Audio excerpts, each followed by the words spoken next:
महर्षि, ये जीवन जिसे हमने सम्मान के लिए जिया, आज उसी का जीवन प्रतिकूल से आपके सामने वनवास के लिए उपस्थित है।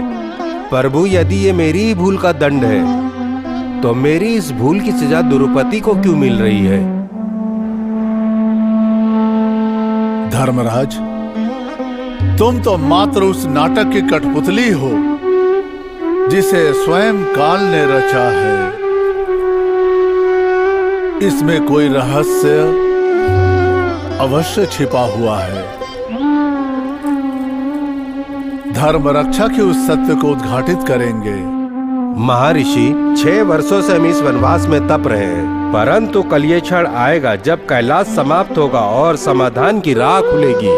काल चक्र की गति तो अत्यंत रहस्यपूर्ण है युधिष्ठिर। जो कार्य युगों तक प्रतीक्षित रहता है ना, वह विधाता की कृपा से एक क्षण में भी पूर्ण हो सकता है।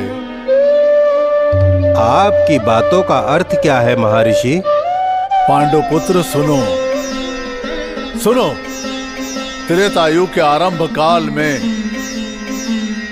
इस भारत के पृष्ठभूमि में इक्ष्वाकु वंश में घटित एक अनहोनी भक्त मनधाता की कथा मैं तुम्हें सुनाता हूँ। सुनो।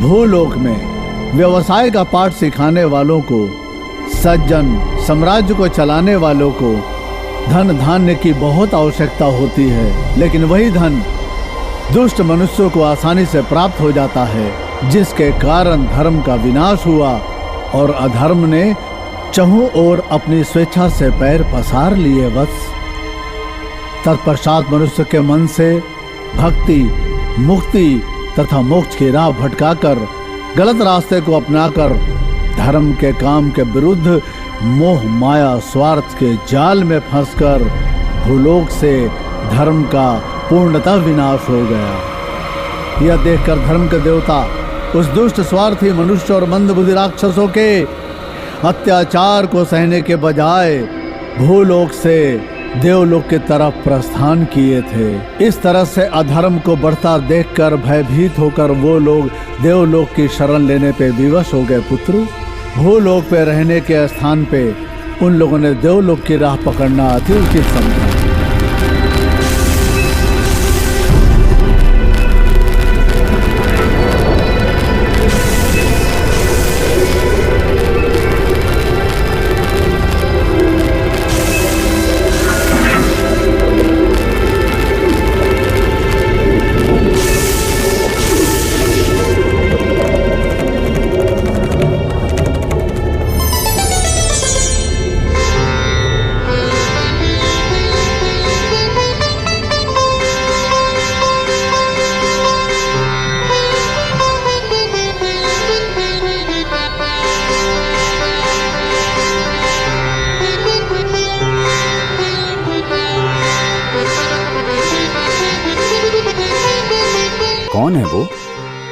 कौन है वो जो इतना कष्ट सहकर देवलोक की ओर प्रस्थान किए हैं?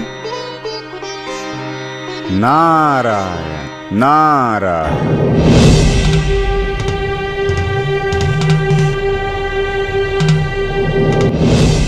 ओ धर्मदेव, रुको रुको, क्या बात है?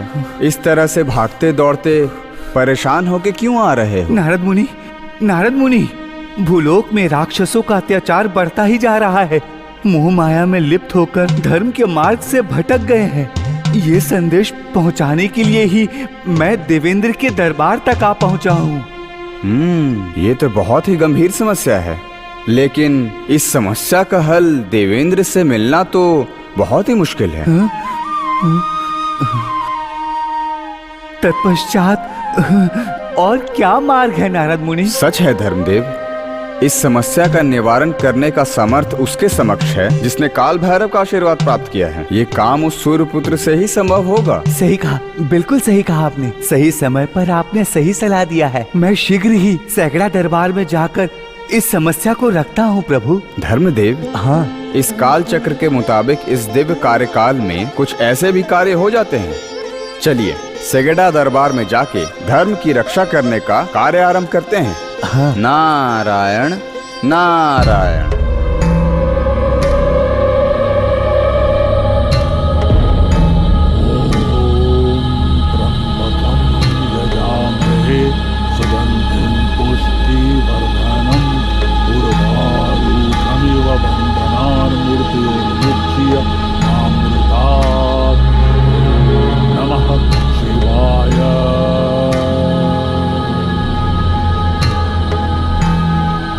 नारायण नारायण। धर्मदेव, धरती की सृष्टि करके संसार में रहने वाले सारे प्राणी, जीव जंतु के कर्म फल का हिसाब रखने वाले धर्मनायक, भाग्य और अभाग्य कठपुतली की तरह नचाने वाले महादेव, भूलोक में धर्म का विनाश हो रहा है शनिदेव। ये संदेश मैं आप तक पहुंचाने के लिए आया हूँ। वहाँ अधर्म और अत्याचार बढ़ रहा है शनिदेव। मैं काल भैरव का शिष्य हूँ। युगो युगांतर से धर्म की रक्षा करता आया हूँ। युगो युगों से धर्म की रक्षा करना ही मेरा स्वरूप है। जो विधि को जाने बिना ही मोक्ष की इच्छा रखता है वो महामूढ़ अज्ञानी है। न्याय और नीति का पालन केवल हमसे ही संभव है धर्मदेव। धर्म की रक्षा हेतु मैं देवताओं के दरबार में उपस्थित होता हूँ। सारे संसार की जानकारी रखने वाले नारद मुनि, विकट कवि चुगली करके न्याय की पुनः स्थापना करने वाले नारद मुनि। नारायण नारायण। काल भैरव देवों के इस दरबार में संभव है, संभव है। धर्मदेव, काल भैरव की अनुमति तो अब मिल गई है ना? अब देर किस बात की? नमो नमः श्री महादेव, काल चक्र के देव, न्याय करने वाले शनि देव। नमो नमः, नमो नमः, नमो नमः।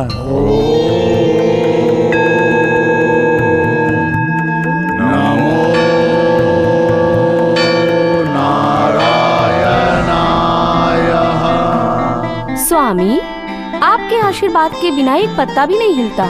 आपका आशीर्वाद प्राप्त करके मैं तो धन्य हो गई। देवी, लोक कल्याण हेतु धर्म रक्षक बनाकर और देवी के नाम की जाप करने वाले भक्तों को आशीर्वाद देने की प्रेरणा आपसे ही तो मिलती है। स्वामी, आपके करुणा के कारण भक्ति के मार्ग पर चलने वाले, न्याय की रक्षा करने वाले जीवों को जीने का मार्गदर्शन करके संसार में समृद्धि की अधिष्ठात्री। देवी, धन से ही अन्न, स्वास्थ्य, सुख, कीर्ति और जीवन की गरिमा जुड़ी हुई है। धन ने मानव को अंधा बना दिया है। स्वामी, लोग भक्ति छोड़कर मनमानी कर धन के मोह से वे धर्म से भटक गए हैं। लालच ने उन्हें विचलित कर दिया है। देवी, इस संसार में धर्म अधर्म की तुलना करने की आपकी मंशा सिद्ध हो रही है। उचित तथा अनुचित का उत्तर पाकर असत्य को दरकिनार करके सत्य महसूस करने का समय आ गया है।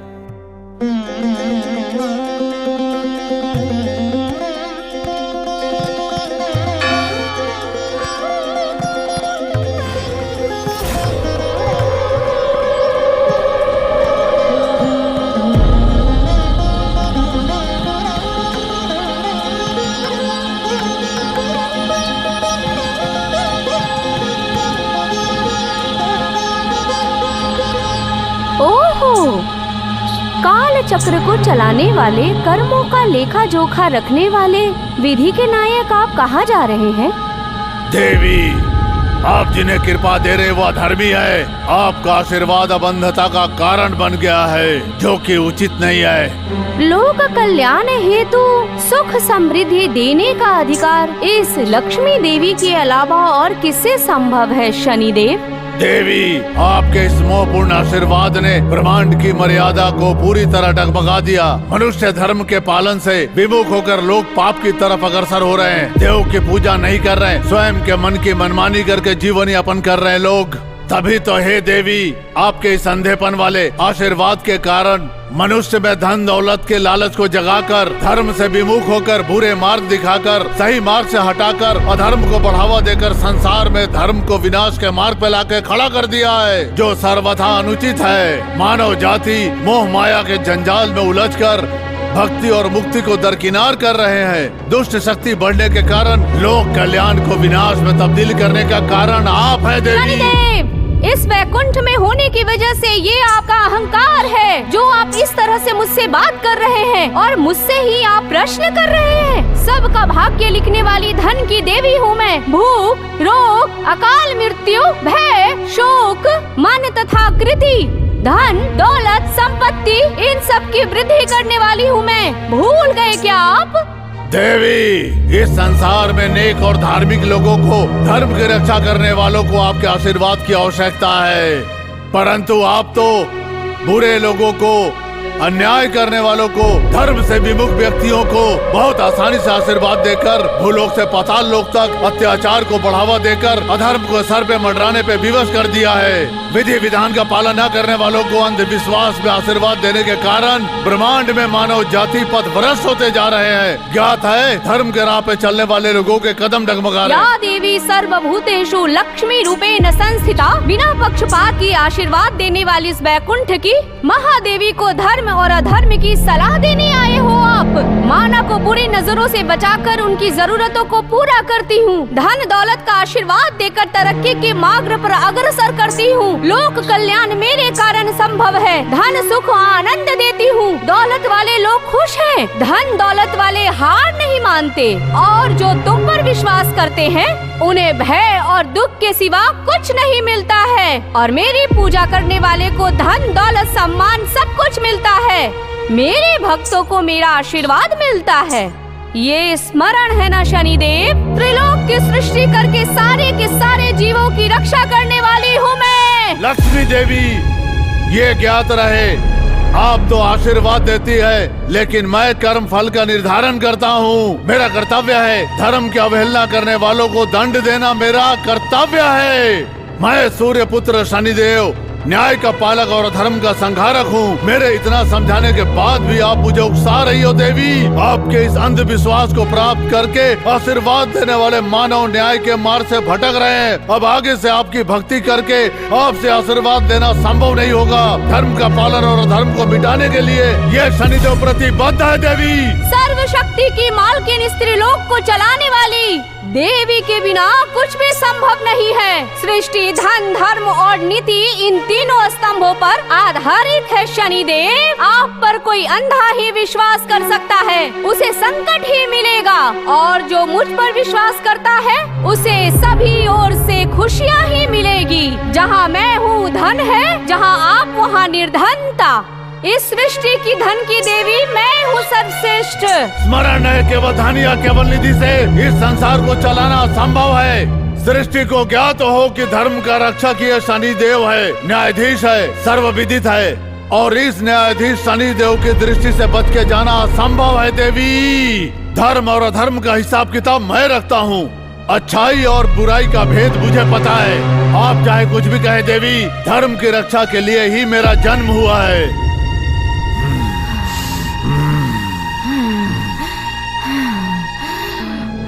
नारायण नारायण। विधि और धन दोनों विपरीत दिशाओं में मुख किए खड़े हैं। हे माता जगत माते शनिदेव, यदि आप दोनों महान शक्तियाँ विधि और धन एक ही समूह में विपरीत खड़े होंगी तो सृष्टि का संचालन फिर कैसे होगा? नारद मुनि, अब विधि और निधि के मध्य एक भयंकर प्रतियोगिता आरंभ हो चुकी है। नारायण, कैसी प्रतियोगिता शनिदेव? क्या धन नीति देवी को श्रेष्ठ होने का प्रमाण देना होगा? यह बात समस्त लोग को ज्ञात होना चाहिए। नारायण, आप ये कह रही हैं माते जगत माते कि जगत की समस्त श्रेष्ठ क्रियाएं केवल आप ही के कारण संभव है? नारद मुनि, धर्म की स्थापना सिर्फ धन से नहीं हो सकती। नारायण नारायण, इसका समाधान तो सिर्फ त्रिमूर्ति ही कर सकते हैं।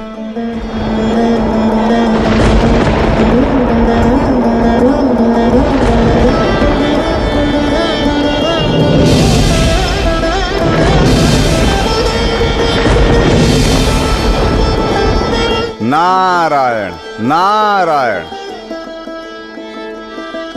नमो नमः ब्रह्मदेव, नमो नमः श्रीमन नारायण, नमो नमः महाश्वर।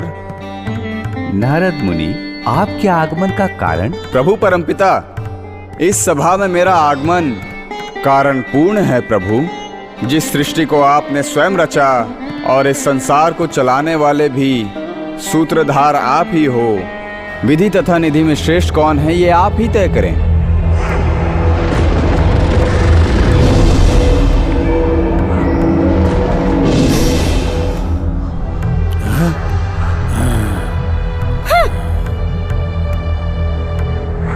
महालक्ष्मी धन की देवी है, वो धन का वरदान देती हैं।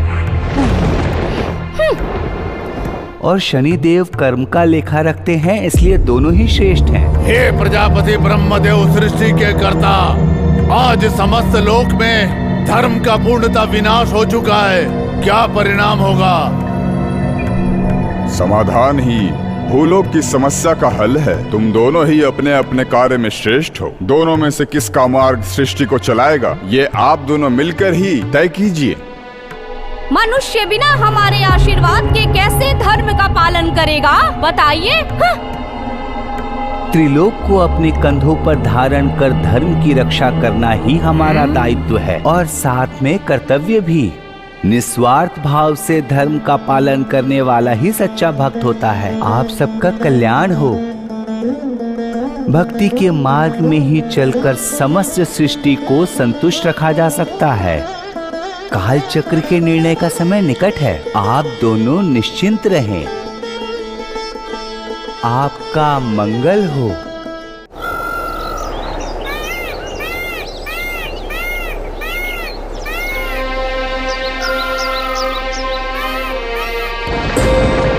गुरुदेव, महाराज जितेंद्र आपसे भेंट करना चाहते हैं। क्या कहा महाराज? उन्हें अंदर आने के लिए कहो। जैसी आपकी आज्ञा गुरुदेव।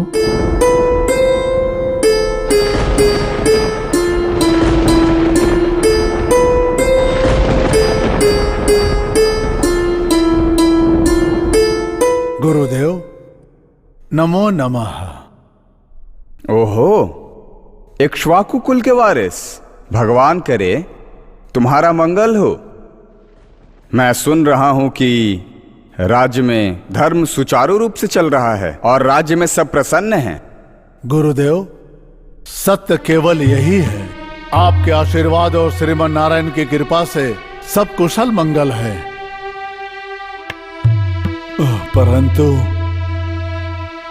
परंतु क्या राजेंद्र, आप कुछ चिंतित लग रहे हो? आप पर ऐसी क्या समस्या आ गई है जिसकी जानकारी मुझे नहीं? गुरुवर, अपने राज्य का विस्तार करके प्रजा खुश है, सर्वत्र खुशहाली और कुशल मंगल है। परंतु इक्ष्वाकु वंश का कोई उत्तराधिकारी नहीं है। बात मुझे जला रही है गुरुदेव, जला रही है। सूर्य वंश की वंश परंपरा मेरे साथ समाप्त होती प्रतीत हो रही है गुरुदेव, समाप्त होती प्रतीत हो रही है। राजेंद्र, विधि के बिना कोई भी कार्य संपन्न नहीं होता। गुरुवर, आप मंत्र शक्ति से समर्थ हैं। कृपा करके अपने मंत्र शक्तियों का सदुपयोग करें गुरुदेव। इक्ष्वाकु वंश की वृद्धि के लिए मुझे आशीर्वाद प्रदान करें महात्मन। हाँ, प्राप्त हो जाएगा देव संकल्प से। श्री हरि सीता। राजेंद्र, परम पवित्र सरयू नदी में प्रवेश करो और श्री हरि सीता का जाप करो। जो आज्ञा गुरुदेव। इधर आओ शिष्य। हवन की तैयारी करो शिष्य।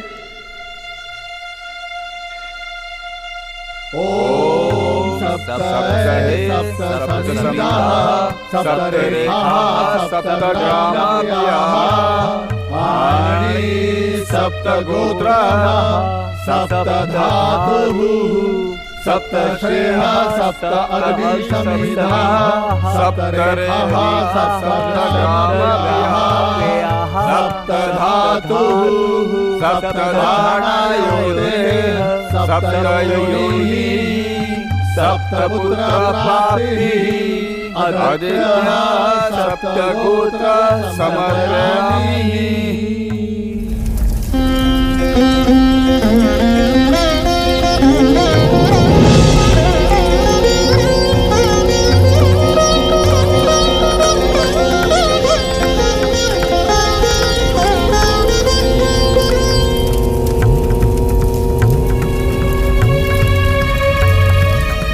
इस हवन के पूर्ण होते ही तुम्हें जो अमृत रस प्राप्त हुआ उसका सेवन करो। यही तुम्हारी इच्छा पूर्ति और धैर्य का फल है। इसे लो राजेंद्र, अब तुम जा सकते हो। सतः जड़ सत्ययुगस्य ते भवन्तु देवेन्द्र राज्य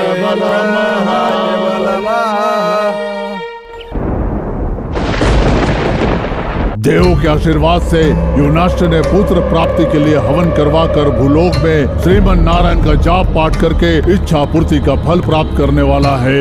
निधि और धन्य दान से कुछ नहीं होगा।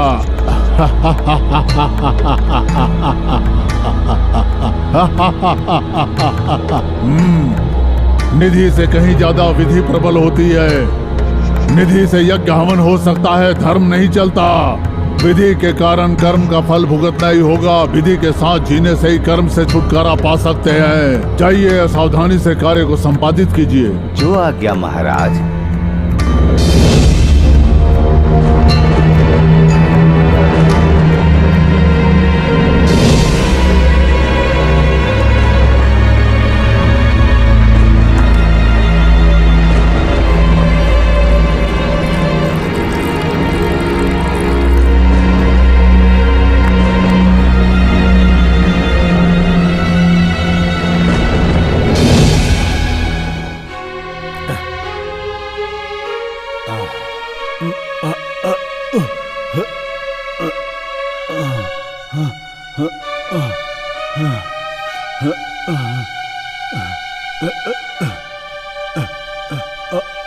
ईश्वर, ये मेरे साथ क्या हो रहा है प्रभु?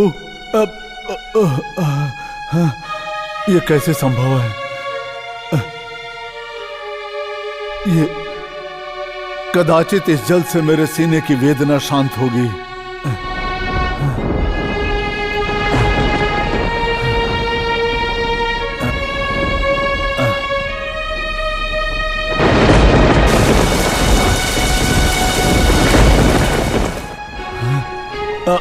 ईश्वर, ये क्या हो रहा है मेरे साथ? क्या हो रहा है प्रभु?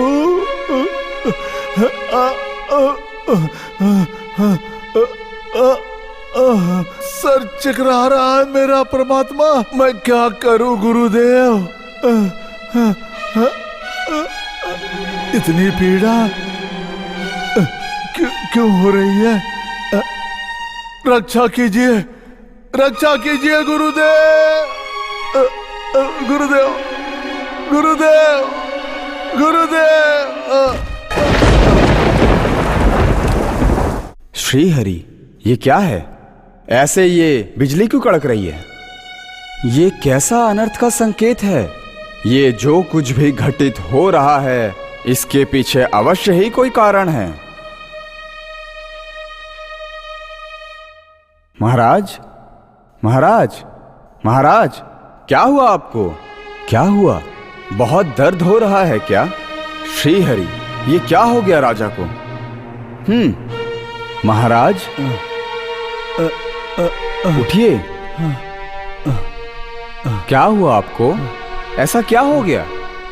गुरुदेव, गुरुदेव, रात को मुझे प्यास लगी तो मैंने उस मटके के जल का पान कर लिया गुरुदेव। तदनंतर मेरी ये गति हो गई गुरुदेव। क्या? क्या हुआ राजेंद्र? इस जल का पान किया था आपने? जी। श्री हरि। राजेंद्र, आपने जो जलपान ग्रहण किया था वो पुत्र प्राप्ति हेतु यज्ञ का फल था, परंतु अब कुछ विकट घटित हो गया है। श्री हरि, ये कैसा अनर्थ हो गया? ये क्या कर दिया मैंने गुरुदेव? राजेंद्र, आंखों के समक्ष अंधेरा है, अंधेरा। शांत हो जाइए राजेंद्र। मेरा शरीर सुन्न होता जा रहा है गुरुदेव, शरीर सुन्न हो रहा है। श्री हरि। राजेंद्र, प्रतीत होता है मेरे प्राण निकलने वाले गुरुदेव, प्राण निकलने वाले। राजेंद्र,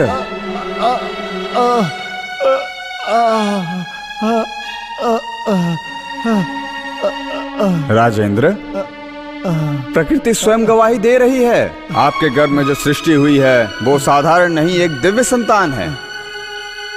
गुरुदेव, गुरुदेव, क्या संभव है? मैंने वृद्धि के प्रतिकूल कोई काम कर दिया है क्या? हे सर्वज्ञानी, आपके पास इसका कोई निवारण है क्या? शांत हो जाइए राजेंद्र। विधि के आगे कोई नहीं जीत सकता। हम सभी उसी के हाथों की कठपुतलियां है राजेंद्र।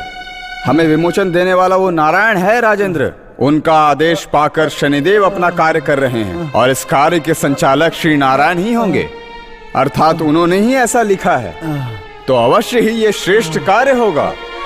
राजेंद्र, आप चिंता मत करिए, आप हमारे साथ इस कुटिया में रहकर भगवान की पूजा पाठ कीजिए।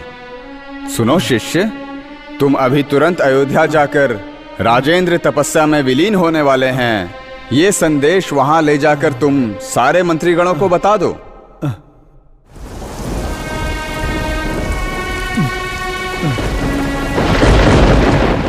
प्रभु, श्री हरि, नारायण, परमेश्वर, महालक्ष्मी, श्री हरि। ये क्या हो रहा है? महाराज क्यों इस पीड़ा का भोग कर रहे हैं?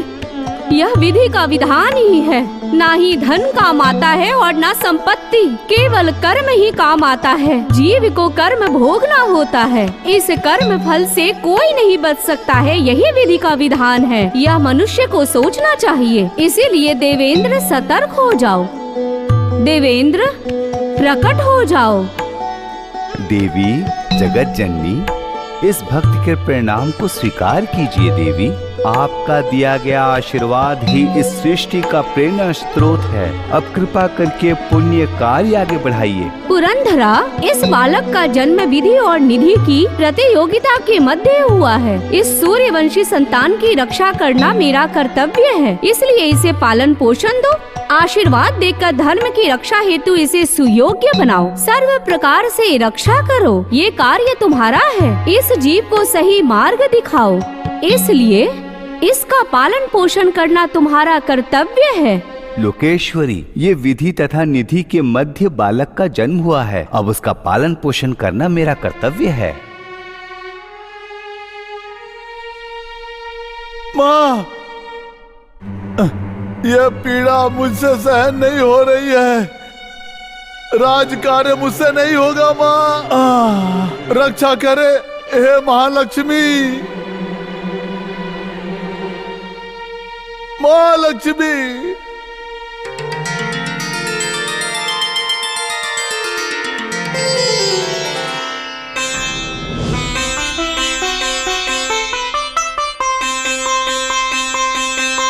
धन्य हो महाराज, धन्य हो। यूं नाश रो बेटा, रो मत। तुझे अब पुत्र प्राप्ति का आशीर्वाद प्राप्त हो चुका है।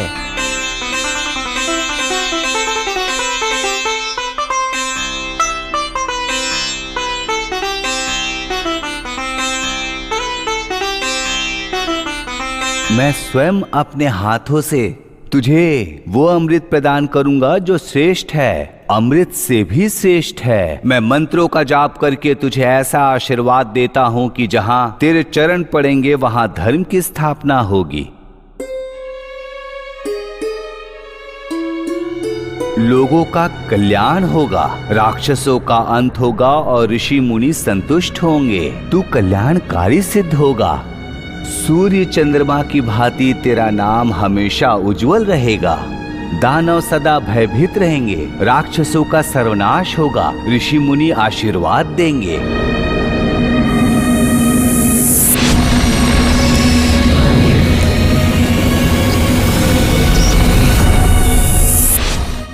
आश्चर्य, अति आश्चर्य। देवराज हमारी कुटिया में। गुरुजी, आप इसे स्वीकार कीजिए।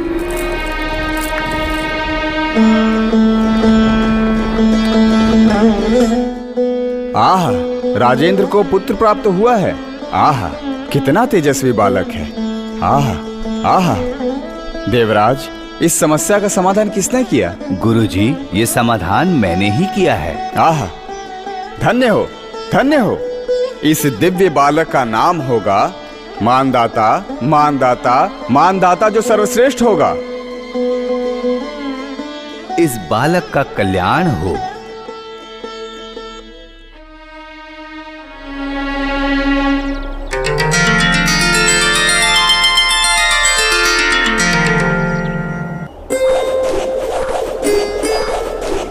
कुमार मानदाता,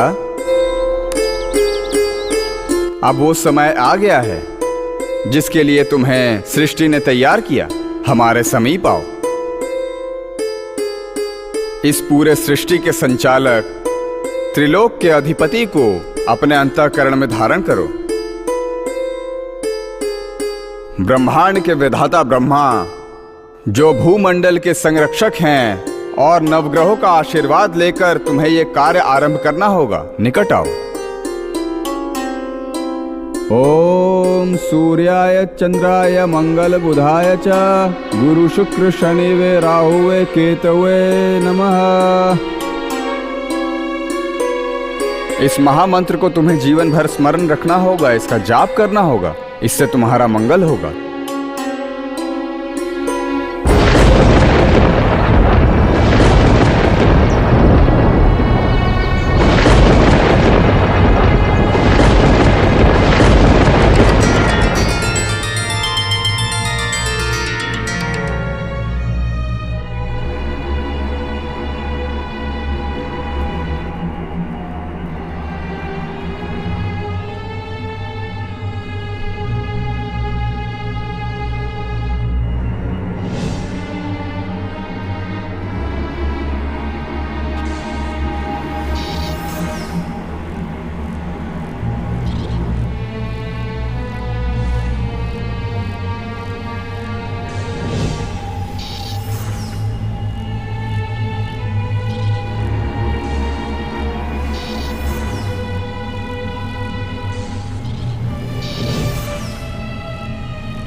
महामंत्री, आपकी छत्र छाया में और गुरुजी के आशीर्वाद से युवराज मंधाता पराक्रम और नीति दोनों में दक्ष हो गए हैं। समय आ गया है कि सर्वसम्मति से युवराज मंधाता को राजा घोषित करके सृष्टि का कार्यभार संभालने का सुअवसर प्रदान किया जाए।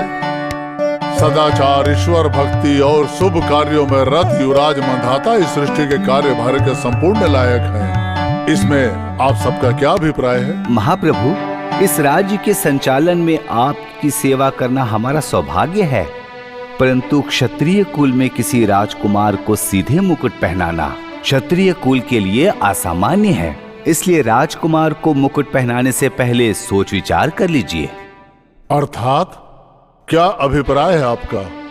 प्रभु, मेरे कहने का अर्थ है कि मंदाता समस्त दिशाओं में विजय प्राप्त करके अपने पराक्रम से साम्राज्य विस्तार करें, उनके शौर्य का गुणगान हो, भूलोक में जय जयकार हो, तत्पश्चात ही मंधाता का मुकुट धारण करना उचित होगा महाराज।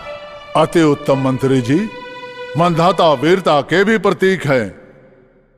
कोई है? कुमार मंधाता को उपस्थित करो। जो आज्ञा महाप्रभु।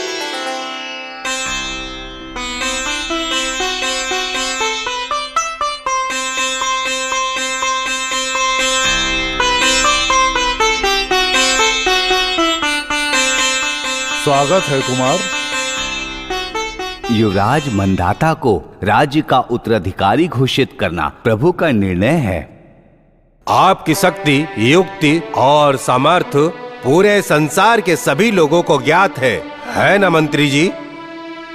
युवराज, लोक कल्याण हेतु अपनी वीरता और परिक्रम का परिचय देना उचित नहीं है। मंदाता की वीरता तो सारे संसार में सभी को तो ज्ञात है। कुमार, लोक कल्याण के लिए अपने वीरता और पराक्रम का परिचय देना उचित है क्या? इसमें क्या अभिप्राय है आपका मंदाता? पिताश्री, ये सब आपकी कृपा है। श्रीमन नारायण के आशीर्वाद से, जगन माता महालक्ष्मी की अनुकंपा से, महादेव की कृपा और आशीर्वाद से तथा 9 ग्रहों के शुभ संकेत से ही ये संभव हुआ है पिताश्री। साम्राज्य को स्थापित करना, उसका विस्तार, उसकी रक्षा और पालन, ये प्रत्येक क्षत्रिय का धर्म है और उसका कर्म भी। मैं अंग देश, समुद्र, भूमंडल, नागलोक सबको विजित कर इस भूमि पर शांति की स्थापना करूंगा।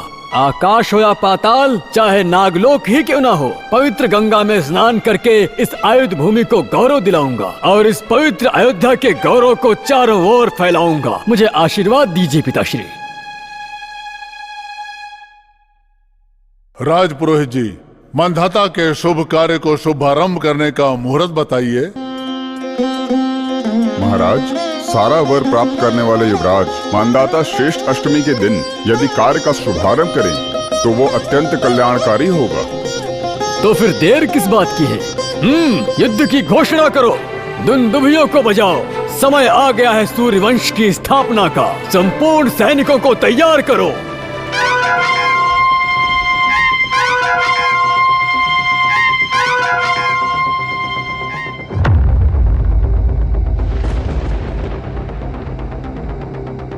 सैनिकों, ऋषि मुनियों के साथ अत्याचार करने वाले दरिंदों को, धर्म पालन करने वाले के साथ दुर्व्यवहार करने वाले राक्षसों को उनके कुकर्मों का दंड मिलना ही चाहिए। तैयार रहो।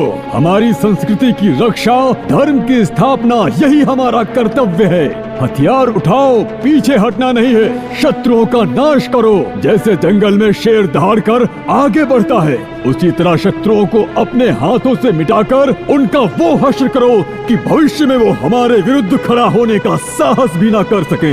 हर एक सैनिक को इस युद्ध में अपना योगदान देना ही होगा।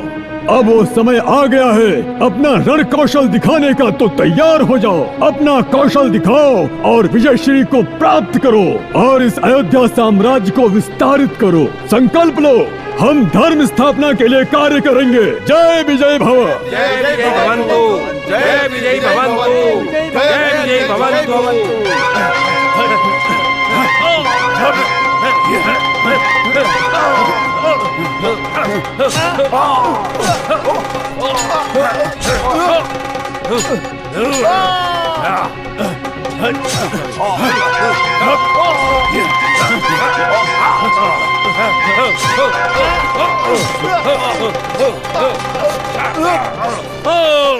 सेनापति, 5 वर्षों के भीतर देवों की शक्ति से समस्त लोकों में विजय प्राप्त कर धर्म की पुनर्स्थापना और यज्ञ हवन के द्वारा लोक कल्याणकारी कार्य करेंगे। यज्ञ, होम, हवन आदि करते रहेंगे, जिससे हमें देवताओं का आशीर्वाद प्राप्त होगा। अयोध्या से प्रस्थान करते हुए ये कौन सा राज्य है जो इतना खुशहाल और प्रकाशमान है? आखिर इस अभूतपूर्व राज्य का नाम क्या है सेनापति? महाराज परम शिव कैलाश की कृपा से सरवर नदी के साथ यह स्थित है। बिंदुपुरा नाम है इसका प्रभु। ओहो, बिंदुपुर। हाँ, दूर से ही इसकी सुंदरता कितनी मनमोहक लग रही है। ये पुष्प, ये प्रकृति का सौंदर्य, ये स्वर संगीत कितना मोहक है। हाँ। सेनापति, मैं इस भूमि का भ्रमण करके आता हूँ। तब तक आप लोग विश्राम कीजिए। आज्ञा प्रभु। रागिनी, उधर देखो, यहाँ खिलने वाले हर पुष्प को हम देख रहे हैं ना। यहाँ की आबो हवा हमें बहुत प्रभावित कर रही है, बहुत ही सुगंधित है। हाँ, वहाँ देखो, मोगरे का फूल, ये सूरजमुखी का फूल और वहाँ दूर से पड़ने वाली किरण, प्रकृति का आनंद, इन सबको हार बनाकर रानी का श्रृंगार करने का मन कर रहा है। मन मधुर संगीत तथा गाना गाने के लिए आतुर हो रहा है ना सखी? हाँ देवी, इस सुंदर वन को निहारते हुए मुझे भी आनंद की अनुभूति हो रही है। हाँ हाँ।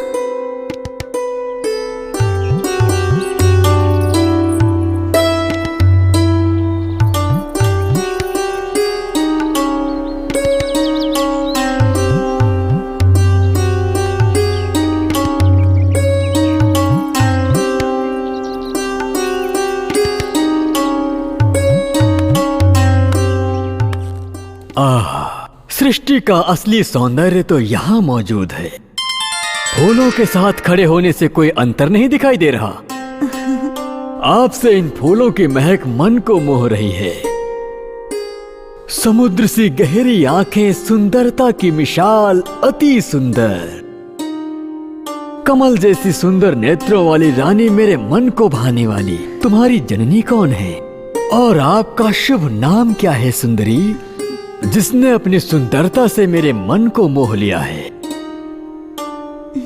हे सुंदरी, आप किस चिंता में खोई हैं? मेरा मन ये जानने के लिए बहुत ही अधिक व्याकुल है कि आखिर तुम्हारी जननी का नाम क्या है। अरे रे, मैं बिंदुपुर के राजा सत्यदेव और रानी लावण्य की एकमात्र पुत्री बिंदुमती हूँ मैं। बिंदुमती। सखी, ये कौन है? इनका परिचय लो। इक्ष्वाकु वंश का राजा, अथाह धन दौलत और साहस से परिपूर्ण, लोक का कल्याण करने वाला मैं, अयोध्या के सम्राट योनाश्व महाराज का पुत्र, मानधाता हूँ। यदि कुछ अनुचित कहा हो तो क्षमा करें।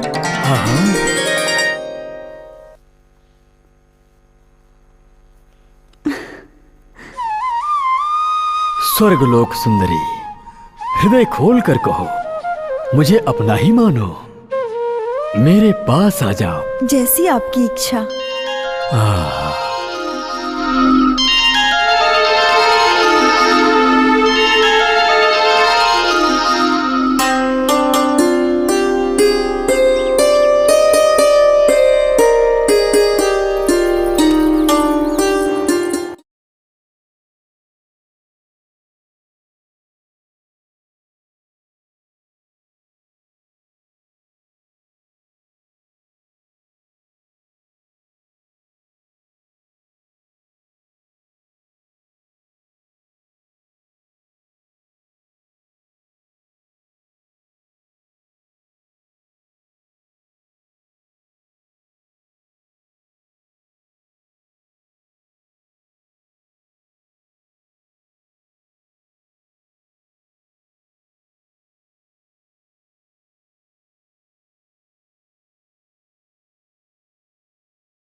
महारानी की जय हो, महारानी की जय हो, महारानी की जय हो। रूपनी, आखिर बात क्या है? बिंदुमती कहाँ है?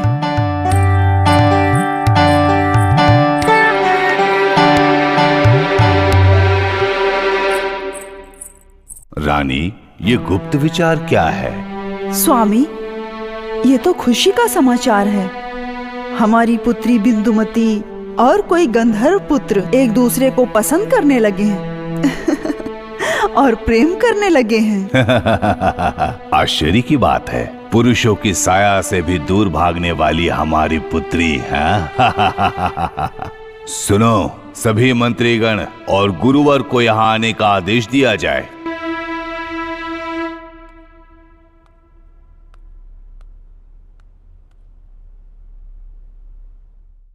आज्ञा दे प्रभु, हमें किस सेवा के लिए आमंत्रित किया गया है? मंत्री जी, हमारी पुत्री बिंदुमती वन भ्रमण करते समय किसी पुरुष से प्रेम कर बैठी है। पुत्री की कुंडली में क्या लिखा है, हमें बताइए। अखंड पर राज करने वाले बिंदु राजा पुत्री बिंदुमती सारी जानकारी रखती है। इस तरह प्रेम के बंधन में बंध जाना भूलोक के कल्याण हेतु होगा। संसार को चलाने, धर्म का परिपालन करने, अधर्म को मिटाने के लिए जन्म लिया है मानदाता। क्या मानधाता है? धन्य हो गए हम, धन्य हो गए हम। आहा, गुरुवर, मंत्री जी, शीघ्र उन्हें बुलाकर हमारी पुत्री से उनका विवाह करने का कार्यक्रम आरंभ किया जाए। प्रभु, ये अलौकिक कुंडली है।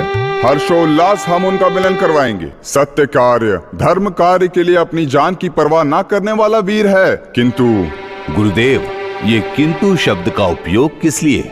सम्राट सृष्टि कार्य को संपूर्ण करेंगे तभी ये लोक कल्याण होगा। दुष्टों का संहार करना, धर्म की रक्षा करना ये अति आवश्यक है। इस विवाह को शीघ्र संपन्न किया जाए, यही उचित होगा। कन्यादान प्रत्येक माता पिता का धर्म है और यही लोक पालन का सबसे बड़ा सत्य मार्ग है। गुरुवर, मंत्री जी, अयोध्या को तुरंत संदेश भेजिए।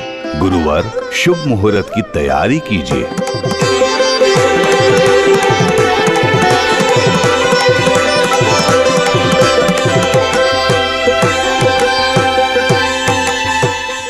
राजाओं के राजा मार्तंड, राजा कुल तिलक भूलोक चक्रवर्ती श्री श्री श्री मंधाता चक्रवर्ती की जय हो, जय हो, जय हो। ऋषि मुनि, संपूर्ण प्रजाजन, सभी को नमस्कार। योनाश्व महाराज के मार्गदर्शन में हमारा साम्राज्य चारों ओर फैल चुका है। पाताल तक विजय प्राप्त करके धर्म को हर दिशा में पूर्ण रूपेण स्थापित किया गया है। संपूर्ण पृथ्वी लोक में अब हमारा राज्य स्थापित हो रहा है और चारों तरफ शांति फैल रही है। परमेश्वर के आशीर्वाद और कृपा से चारों तरफ शांति फैल रही है, इसलिए ईश्वर को धन्यवाद। चक्रवर्ती महाराज की जय हो, विजय हो, जय हो। महाराज, द्वार में 2 ऋषि मुनि पधारे हैं। स्वागत है, उन्हें सम्मान सहित लेकर आइए। कौन है वहाँ? विदेश्वर को आदर पूर्ण लेकर आइए।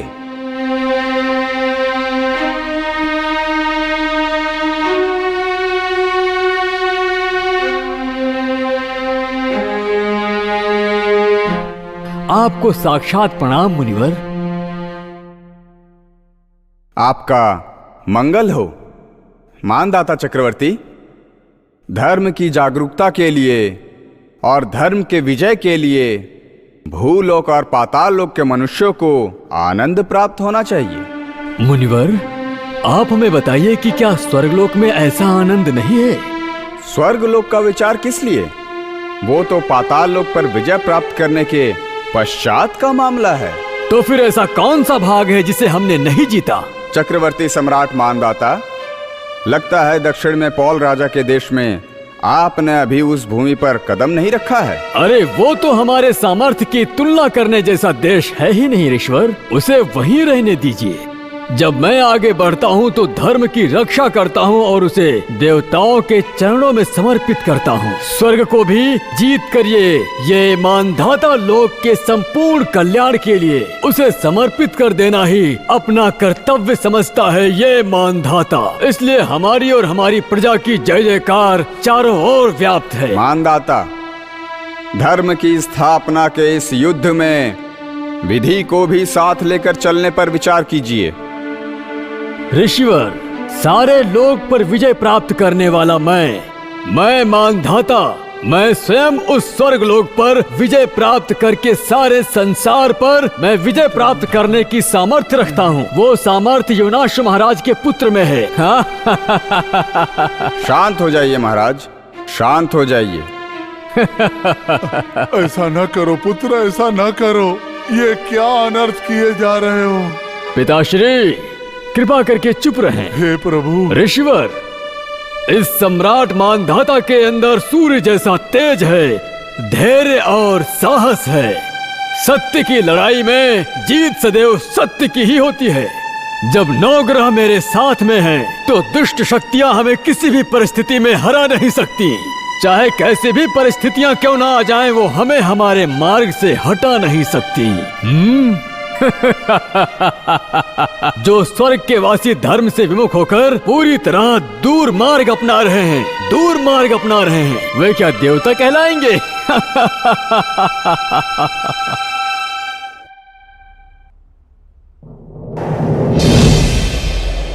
नारायण नारायण। मैं जिस कार्य से आया था वो सफल हो गया। विधि निधि के इस खेल में जीत या हार का निर्णय तुम्हारे कर्मों पर निर्भर है। नारायण नारायण। विधाता की प्रतियोगिता अब अंतिम चरण पे है। मंच को तैयार करो। सबकी रक्षा करो ब्रह्मदेव, रक्षा करो लक्ष्मी देवी।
महाप्रभु, आपके दर्शन के लिए महायोगी ऋषि पधारे हैं। अगर आपकी आज्ञा हो तो उन्हें सादर आमंत्रित किया जाए।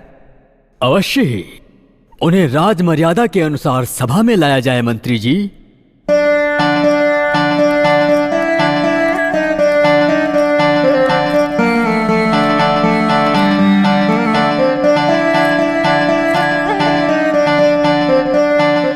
योगी महाराज, अमृत रस देने वाले, आपके दर्शन पाकर हमारा जीवन कृतकृत्य हो गया है।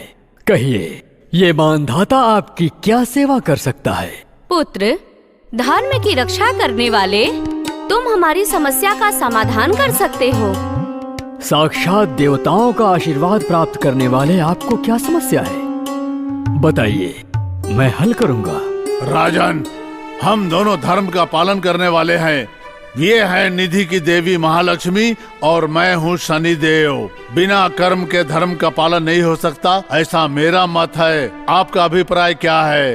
और बिना किसी धन के कर्म करना प्रकृति के विरुद्ध है, ये मेरा मत है। अर्थात? राजन, ये आप निर्णय कीजिए। कर्म बड़ा है या धन? विधि बड़ी है या निधि? विधि अगर श्रेष्ठ है तो निधि की क्या दशावस्था होगी आप ही बताएं। हे प्रभु, ये कैसी धर्म की परीक्षा है। हाँ, अच्छा, धन तथा कर्म, अगर आपकी आज्ञा हो तो मैं अपना उत्तर आपके समक्ष प्रस्तुत करना चाहता हूँ।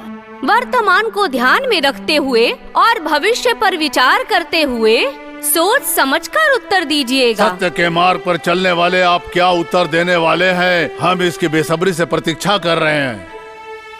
जैसी आपकी आज्ञा।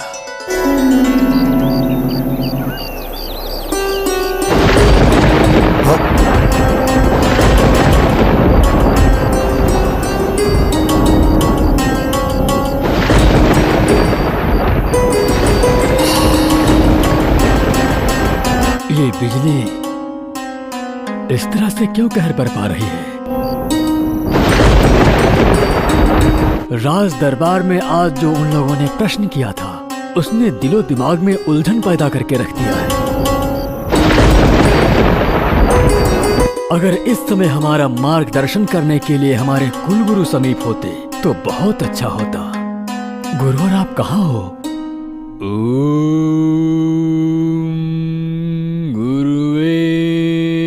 बोलो मानदाता।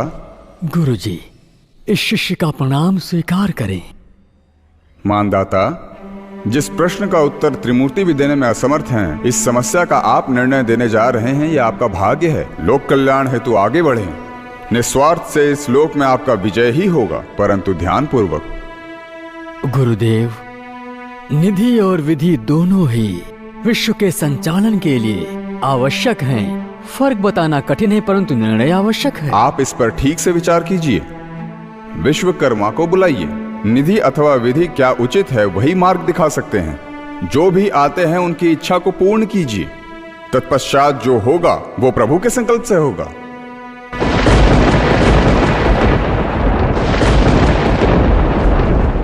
देवशिल्पी विश्वकर्मा, आप पधारिए। प्रणाम ऋषि मुनि। देवशिल्पी, सूर्यवंश की प्रतिष्ठा के लिए इस संसार के लोक कल्याण हेतु आशीर्वाद दीजिए। पूरा ब्रह्मांड मौन है। ये निर्णय बहुत ही आश्चर्यजनक है। पूरे पृथ्वी लोक पर मानदाता का ही चर्चा हो रहा है। देवशिल्पी, अपनी करुणा का आशीर्वाद हमारे सिर पर रहने दीजिए और इस समस्या का हल निकालने का आशीर्वाद दीजिए। शिल्पा सृष्टि के आधार पर आखिर धर्म की रक्षा कौन करता है? चाहे कोई भी आधार हो, बस वो पवित्र होना चाहिए। भले ही वो भूलोक हो या देवलोक हो, पूरे देवी देवता उनके पूर्ज के विधि के विधाता शनि देव हैं। धर्म अधर्म का अंतर किए बिना धर्म का परिपालन कर्म के द्वारा ही किया जाता है। कठिन से कठिन स्थिति में भी धर्म कर्म का जो रक्षा करता है वही पूजनीय है। विधि और निधि के आगे कर्म और धर्म ही सर्वश्रेष्ठ है। निधि की कर्ता धर्ता है महालक्ष्मी, जो गरीबों को सहारा देती है, सबको समृद्ध बनाती है, जो दुर्बल और गरीबों को सहारा देती है। दोनों की आवश्यकता है। अब निर्णय निष्पक्ष होकर सुनाया जाए ताकि लोक कल्याण हो। न्याय और निर्णय से सृष्टि में खुशहाली आएगी। आपके दरबार में इस चर्चा से लोग हमेशा हमेशा याद रखेंगे। पृथ्वी पर आपका जय जयकार होगा। धन्य हो प्रभु। पुत्र मानदाता, निष्पक्ष होकर अपना निर्णय सुनाओ। तैयार हो जाओ। धन्य हो गुरुदेव, धन्य हो।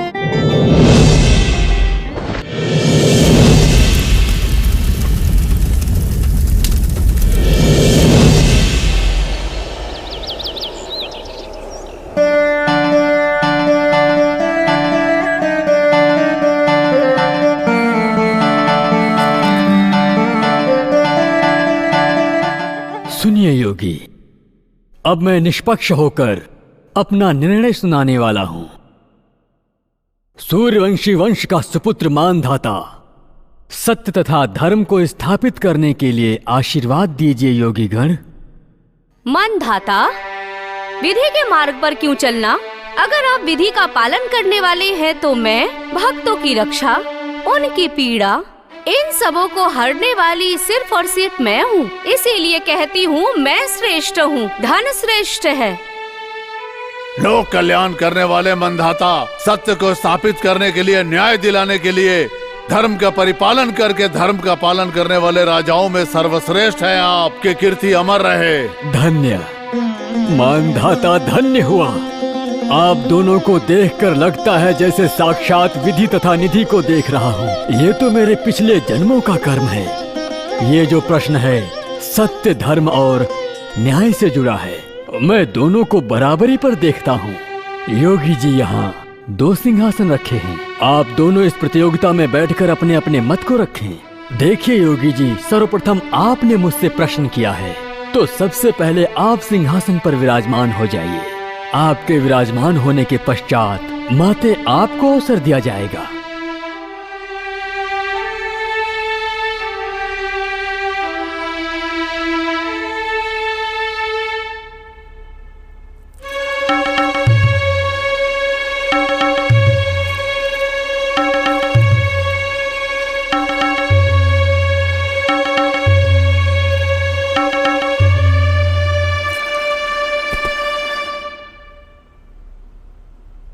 तो फिर क्या निर्णय है आपका? आपने कहा था कि मैं हर क्षेत्र में माहिर हूँ। नीति के खेल में हम सब के सब कठपुतली हैं। गर्म भोजन को ना हम खा सकते हैं और ना ही उगल सकते हैं। तो इस परिस्थिति में अब मैं कैसे निर्णय सुनाऊं? आप जिस सिंहासन पर बैठे हैं उसमें पर्दा हटाकर देखेंगे तो आपको आपका उत्तर मिल जाएगा।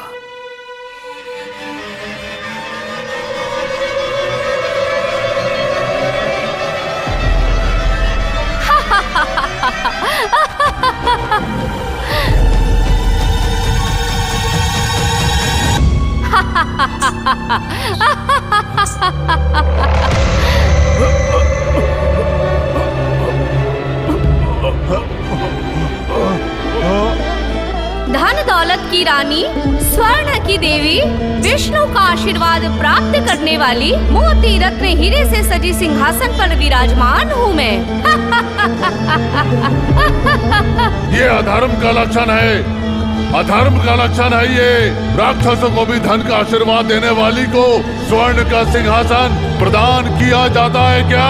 मैं काल भैरव का शिष्य, मैं धर्म का रक्षक हूँ और मुझे लकड़ी का आसन दिया गया है।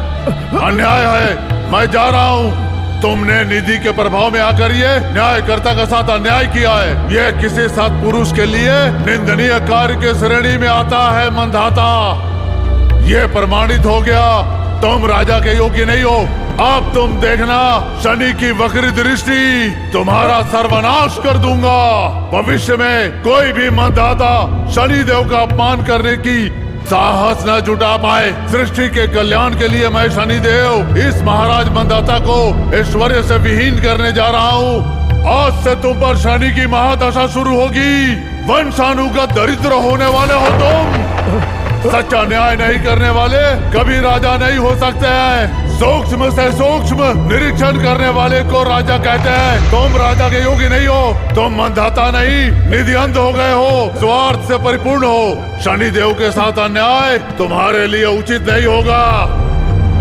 अब तुम देखना मंधाता, तुम्हारे साथ साथ ये समस्त जगत देखेगा शनि का इंसाफ। ये सूर्य पुत्र और यमाग्रजम शनिदेव तुम्हारा क्या हस्र करेगा, देखना देखना मंदाता। आज इस दरबार में ये अपमानित हुआ शनिदेव अपने अपमान का प्रतिशोध लेगा। महान तो क्या, तुम्हारी ख्याति नष्ट हो जाएगी। मंधाता, सृष्टि में लोक कल्याण में अपना निर्णय सुनाकर आपने अपना वंश का नाम रोशन कर दिया है। धर्म अधर्म की रक्षा करने के इस प्रतियोगिता में विजय होने का आशीर्वाद आपको प्राप्त हो चुका है। हे प्रभु, ये कैसा संकट है? मैंने क्या कर दिया जो मुझे इस तरह की सजा मिल रही है? हे प्रभु, परमात्मा, श्री हरि, अरे ये क्या हुआ? ये सब क्या हुआ प्रभु?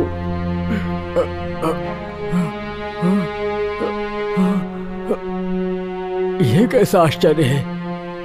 जब से मैंने जन्म लिया है मेरी पीठ पर जो घाव था वो माया कैसे हो गया? अगर वो नहीं रहेगा तो इसका अर्थ है मैं देवताओं के श्राप का पात्र बन जाऊंगा। ये कैसा अनर्थ हो गया। मैंने क्या अपराध किया है जो ऐसी सजा मिल रही है मुझे।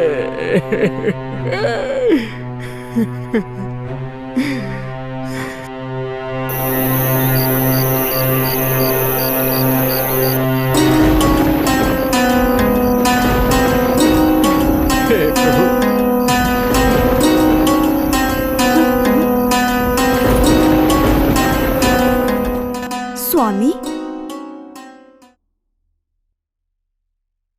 देवी, ये क्या है? आप बहुत चिंतित लग रहे हैं स्वामी।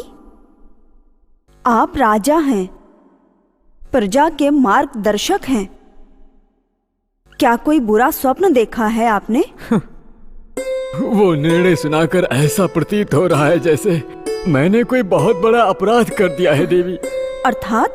विधि के खेल के रचयिता शनि देव के सारे शब्द अभी भी मेरे कान में गूंज रहे हैं देवी, अभी भी गूंज रहे हैं। स्वामी। देवी, जो अनर्थ मैंने किया उसके कारण तुम भी मेरी गलती की सजा भुगतोगी। इसीलिए मैं चाहता हूँ कि ऋषि मुनियों की बस्ती में जाकर तपस्या करूं। स्वामी, मैं भी आपके साथ तपस्या में शामिल होना चाहती हूँ स्वामी। ओह, जैसी आपकी इच्छा। ये तो अच्छा विचार है। तो फिर आज रात को ही इस दरबार को त्याग देंगे। ठीक है महाराज। पिताश्री के पास जाकर मैं अनुमति ले लेता हूँ देवी।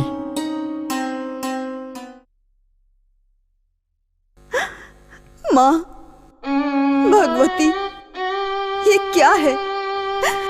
मैंने आज से पहले ऐसा कभी नहीं सुना था। अब तो लोक कल्याण की जिम्मेदारी आपके कंधों पर है। अब क्या होगा? आगे क्या होगा देवी? अब आप ही कुछ बताइए देवी। अब हमारी रक्षा तुम्हें ही करनी होगी देवी, तुम्हें ही करनी होगी।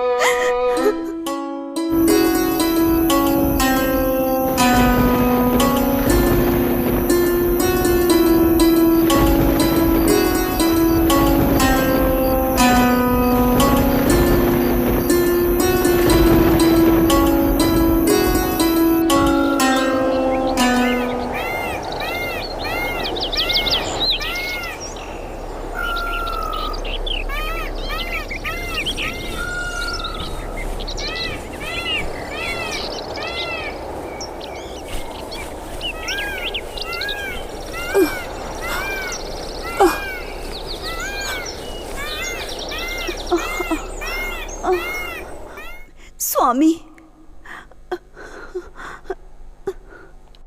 स्वामी, क्या हुआ देवी? मुझसे ये पीड़ा सहन नहीं हो रही स्वामी। हे प्रभु। थकान से बहुत गला सूख रहा है स्वामी। मुझे प्यास लग रही है। मेरी प्रिय रानी, मेरी गलती के कारण तुम्हें पीड़ा उठानी पड़ रही है। ये सब मेरी ही गलती का परिणाम है। तुम्हें प्यास लगी है और मैं तुम्हें पानी तक भी नहीं दे पा रहा हूँ देवी। मैं पानी भी नहीं दे पा रहा हूँ। मैं उस लायक भी नहीं रहा। मैं आगे जाकर जल लेकर आता हूँ। आओ देवी। सहन नहीं हो रहा स्वामी। सहन कर लो देवी, आओ।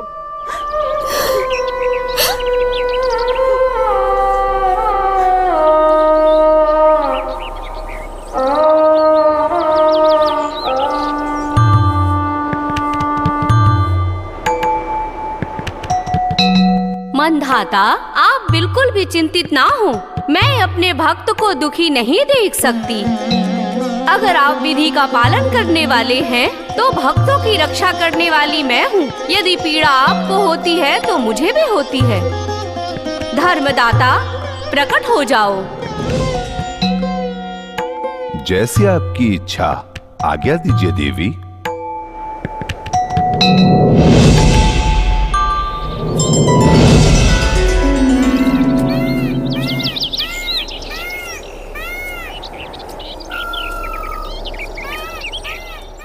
सुनो दंपति, रुकिए। इस घनघोर वन में आपका क्या काम है? राहगीर, मेरी प्राणेश्वरी, प्यास से बहुत अधिक व्याकुल हो रही हैं। क्या कहीं पीने के लिए जल की व्यवस्था हो सकती है? अच्छा, जलपान करने आए हैं? हाँ स्वामी। इस वन में खूंखार जंतु के अलावा जलपान दूर दूर तक नहीं है। मैं आपको स्वयं अपने हाथों से जलपान कराता हूँ। स्वामी। ठीक है, ये जल पिलाकर मेरी प्राणेश्वरी की जान बचा लो। ये लीजिए।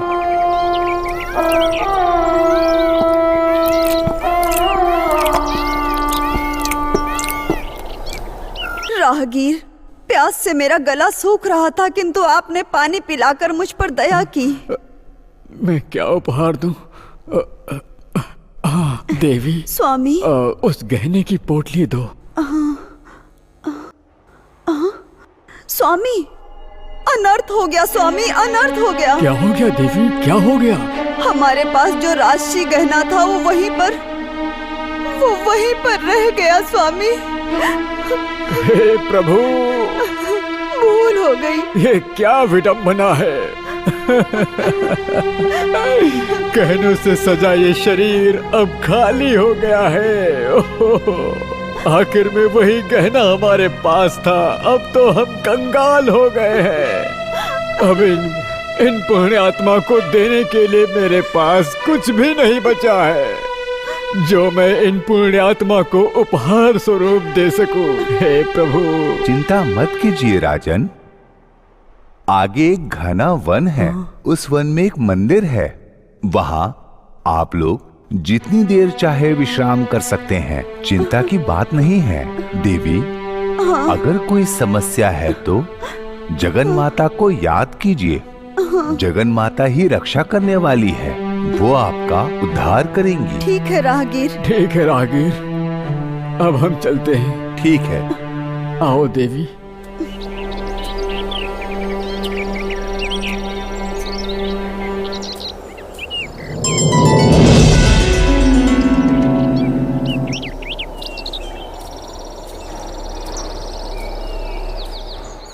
देवी।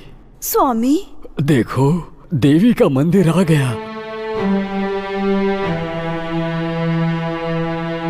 जो भी तुम्हारी इच्छा है वो मांग लो देवी। ये तो अच्छा है स्वामी।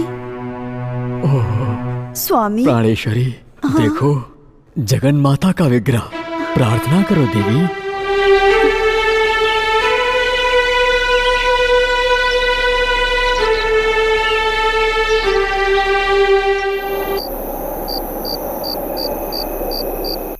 हे शनिदेव, करुणा के सागर, आपकी एक कैसी लीला है प्रभु।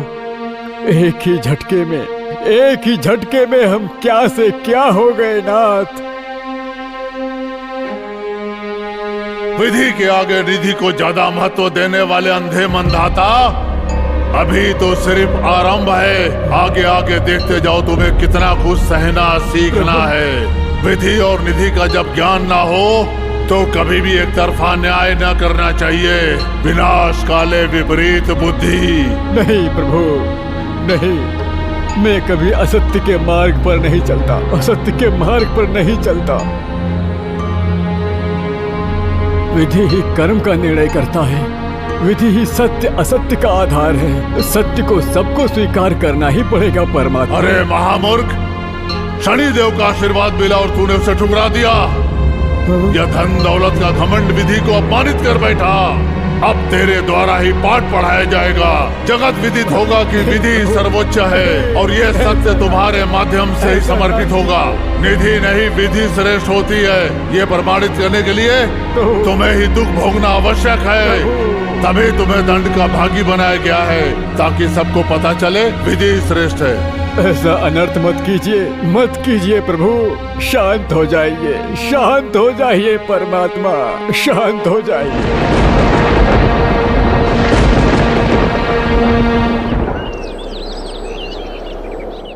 स्वामी। देवी, मुझसे पीड़ा सहन नहीं हो रही स्वामी। भूख मुझे सता रही है स्वामी, कुछ तो कीजिए। देवी, स्वामी। सहन करो देवी, सहन करो। इस महाराज की अवस्था देख रहे हैं, कैसा बुरा हाल हो गया है। ऐसा मत बोलिए स्वामी। तुम चिंता मत करो, मैं वन में जाकर कुछ जलपान की व्यवस्था करके आता हूँ देवी। स्वामी, संभल कर जल्दी लाइए स्वामी। ठीक है देवी।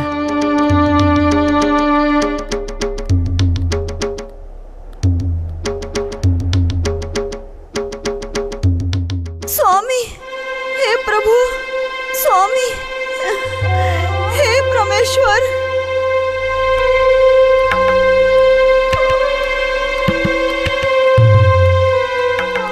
स्वामी, देवी, परमेश्वर।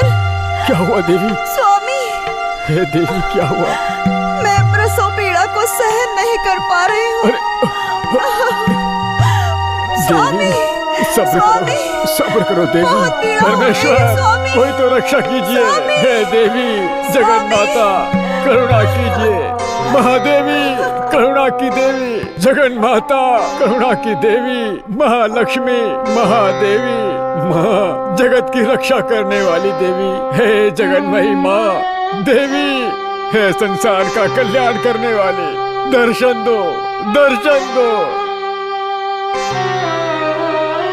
मेरी प्राणेश्वरी को बचाओ माँ।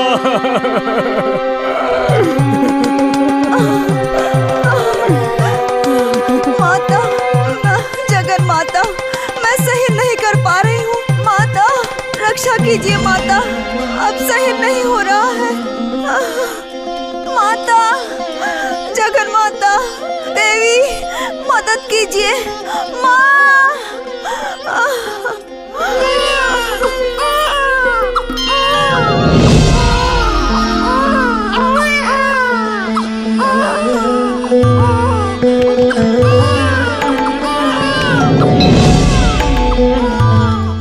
इन दोनों पुत्रों के जरिए ही लोक कल्याण तथा धर्म और मानवता की रक्षा होगी। एक का नाम पुरुकुत्स तथा दूसरे पुत्र का नाम मुचुकुंदा होगा। तुम न्यायदाता और नीतिवान बनोगे तथा धर्म की रक्षा करोगे। गंगा नदी में धर्म की स्थापना करके अपने कर्म का निर्वाह करोगे।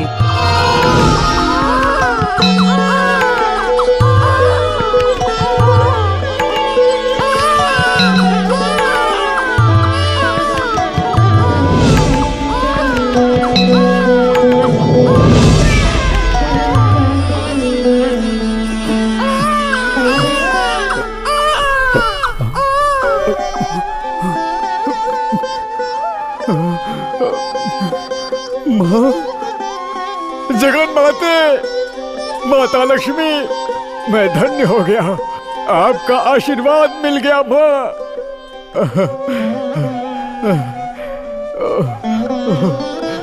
आ जाओ। पुरकुत्स, मुचकुंद, देवी, प्राणेश्वरी, देवी।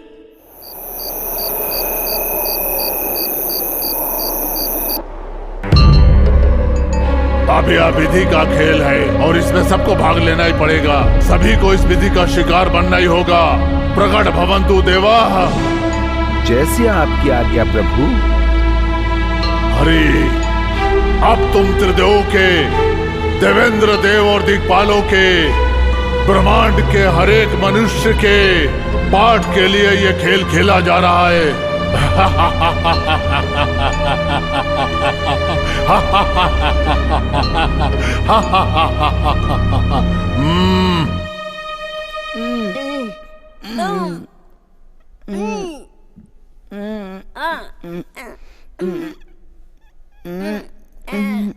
पुत्रों, पिताजी, यहाँ आओ। पिताजी, यहाँ आओ। तुम दोनों को प्रसिद्ध शस्त्र से अपने आप की रक्षा करने की कला विद्या सिखाता हूँ। प्राणेश्वरी, स्वामी, देखा ना, पूरे साम्राज्य को एकजुट करके धर्म की स्थापना करके चारों ओर राज्य का विस्तार करने वाले को देखा ना। हाँ स्वामी। अब सारा दुख शीघ्र समाप्त होकर राजयोग का समय निकट आ रहा है स्वामी। देवी, स्वामी, विधि के खेल में हम सब कठपुतली हैं प्राणेश्वरी। उस खेल से कोई भी नहीं बच सकता।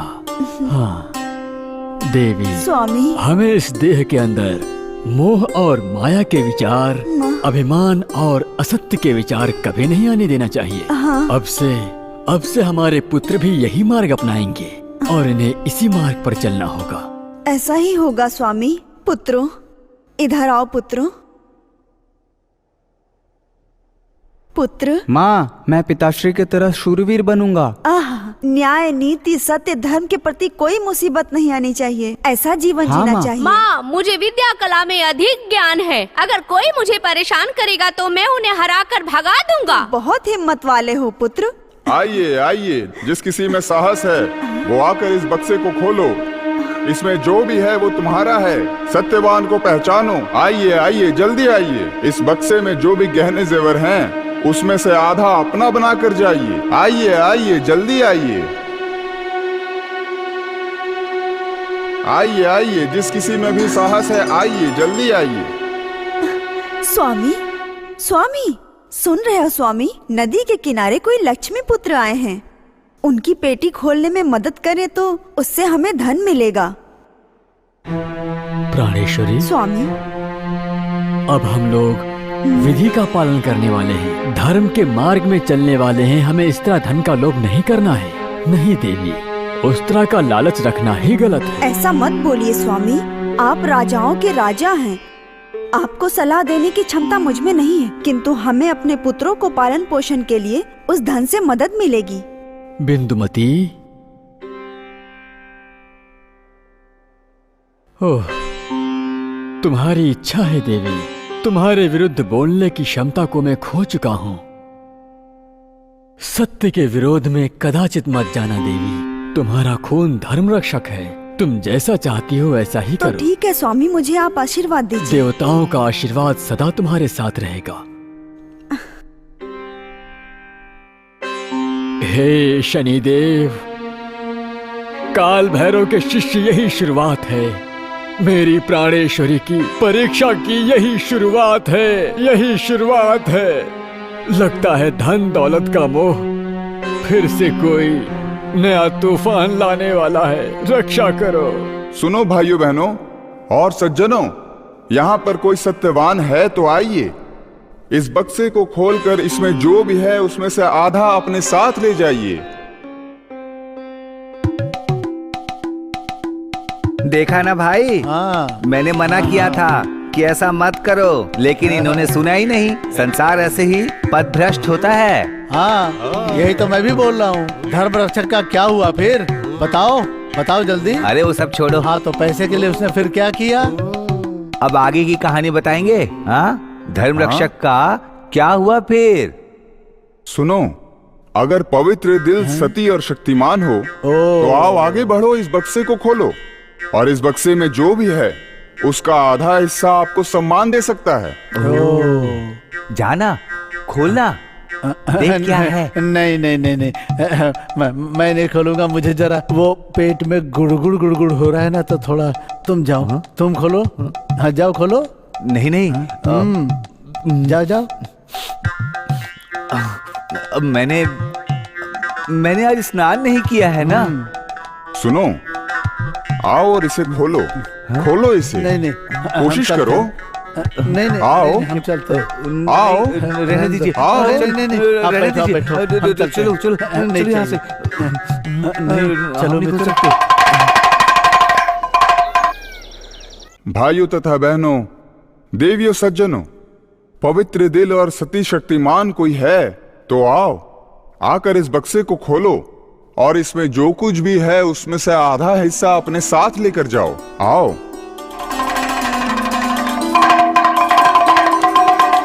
धर्मपाल, आपकी समस्या क्या है? उसे मैं ठीक कर सकती हूँ। माते, किसी ने मेरी पत्नी को इस बक्से में बंद कर दिया है। अगर कोई सती सावित्री आए और इस बक्से को खोले तो इस बक्से में से जो सोना निकलेगा वो सब मैं तुम्हारे सम्मान में अर्पित कर दूंगा। अगर आप इस बक्से को खोलेंगे तो मैं इसका आधा हिस्सा आपको अर्पित कर दूंगा। अगर ऐसा है तो मैं इस बक्से को जरूर खोलूंगी। जरूर खोलिए माते। देवी, महादेवी रक्षा करो।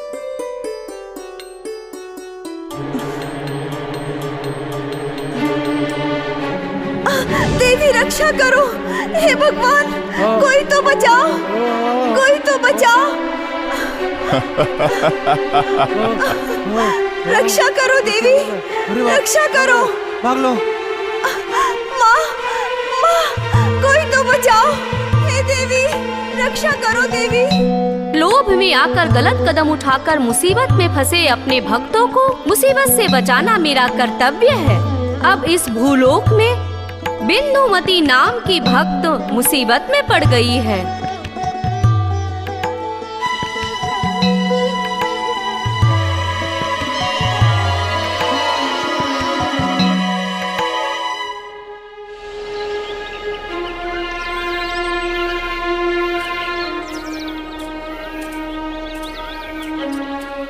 माताश्री, माताश्री, माताश्री। बिंदुमती देवी, प्राणेश्वरी। सुनो राहगीर मित्र, मेरी प्राणेश्वरी को कहीं देखा है क्या आपने? प्राणेश्वरी? मेरी बिंदुमती मेरी धर्म पत्नी है मित्र। कहीं से लक्ष्मी पुत्र की आवाज सुनाई दी। वो कह रहा था कि जो कोई उसका काम कर देगा वो उसे ढेर सारा सोना देगा। मेरी प्राणेश्वरी वहां गई थी। आपने कहीं देखा क्या उसे? अच्छा वो? हाँ हाँ मैंने उन्हें देखा है। हाँ मित्र। अरे बाप रे, वो स्त्री तो उस बक्से के अंदर फंस गई। वो स्त्री भी माया, वो बक्सा भी माया, सब माया ही माया। तुम उसकी तलाश में निकले हो। सब माया ही माया, माया ही माया। पुत्रों, चलो ढूंढते हैं, ढूंढते हैं। बिंदुमती, बिंदुमती, प्राणेश्वरी। माताश्री, देवताओं के विरुद्ध मैंने जो अपराध किए हैं, आज मुझे सजा भुगतनी पड़ रही है। अनर्थ हो गया।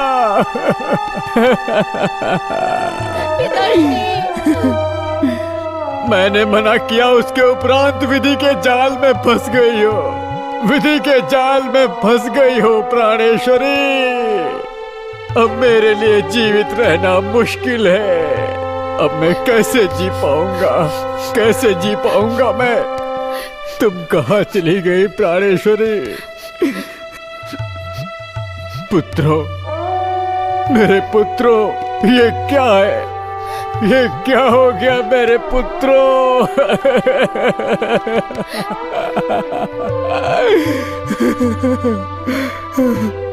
हे शनिदेव, हे शनिदेव, मुझे जीने भी नहीं दे रहे हैं, मरने भी नहीं दे रहे। इतना कष्ट क्यों दे रहे हैं? क्या मैं इतना पापी हूँ? मेरे पुत्र अभी संसार में कैसे जिएंगे परमात्मा? पिताश्री, अब यहाँ रहना उचित नहीं, कदाचित उचित नहीं। आओ पुत्रों, हम पड़ोस के गांव में जाकर अपना जीवन यापन करेंगे मेरे पुत्रों। पिताश्री, हाँ? हमें बहुत भूख लगी है। भूख लगी है क्या पुत्र? मुझे भी बहुत भूख लग रही है पिताश्री। अरे मेरे पुत्रों, मेरे पुत्रों, अब हम क्या करें? ओह, वो देखो उस पेड़ में कुछ फल लगे हुए हैं। चलो यहाँ आओ पुत्रों, तुम दोनों यहीं बैठना। यहाँ से कहीं इधर उधर मत जाना। यहाँ रहोगे तो सुरक्षित रहोगे। ठीक है पिताश्री। मैं उस पेड़ से फल लेकर के आता हूँ। ठीक है। तुम यहीं रहना, कहीं जाना मत।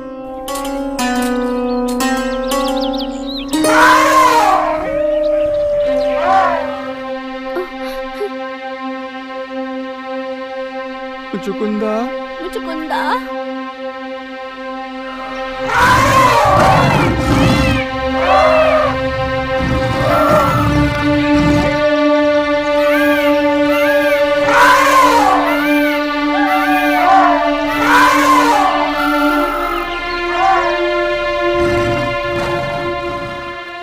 मुचुकुंदा, मुचुकुंदा।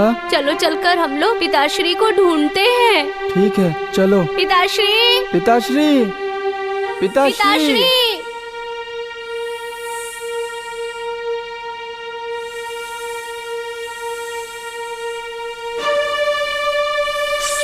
अम्मा!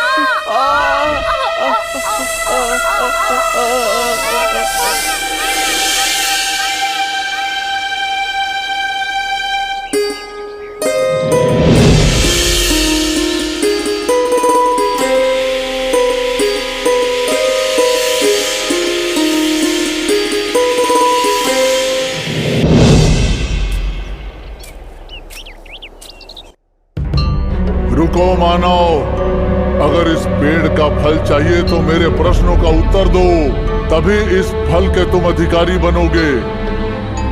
क्या प्रश्न है आपका? अगर मेरे पूछे गए प्रश्नों का सही जवाब तुमने नहीं दिया तो याद रखना तुम्हें बहुत बड़ा श्राप लग जाएगा। खबरदार। पहले आप अपना प्रश्न पूछिए। तो पहले ये बताओ, इस पेड़ का कौन सा फल श्रेष्ठ है, मीठा फल या खट्टा फल? जल्दी बताओ, याद रखना सही उत्तर देना है तुम्हें। बताओ। दोनों ही तो श्रेष्ठ हैं, दोनों ही श्रेष्ठ हैं, दोनों श्रेष्ठ हैं। मैं कह नहीं सकता, जवाब नहीं दे सकता। तो फिर तुम मेरे श्राप का शिकार हो जाओ।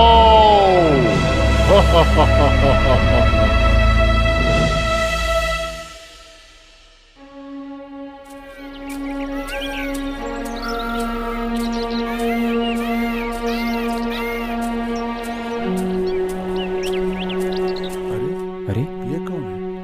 कौन देखो जरा, मृत है जीवित? सांस चल रही है कि नहीं? देखो देखो देखो जरा। हाँ, चलो देखते हैं। अगर जीवित है तो। हे आगंतुक, कौन हो? चलो चलो, जीवित है, जीवित है, मृत जीवित है। मुचकुंद, पुरकुत्स, हे भगवान, मेरे पुत्र कहाँ है? कहाँ है मेरे पुत्र? कहाँ है? कहाँ है मेरे पुत्र? मेरे बच्चे। इस वन में बच्चे, समझो उनकी कहानी खत्म हो गई। तुम जीवित हो, यही बहुत बड़ी बात है। बच्चे कहाँ जीवित रहेंगे? मेरी आंखों के सामने मेरी प्राणेश्वरी और मेरे बच्चे मुझसे छीन लिए गए। अब मैं किसके लिए जीऊं?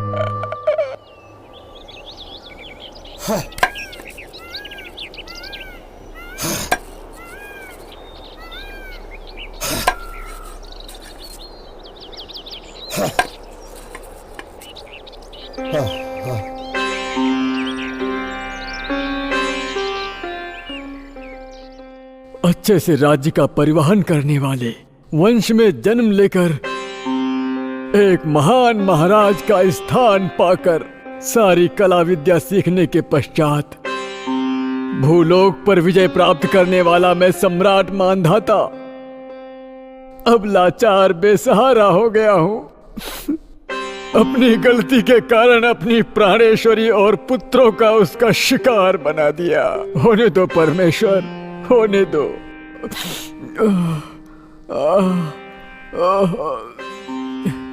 परमेश्वर, जैसी आपकी इच्छा।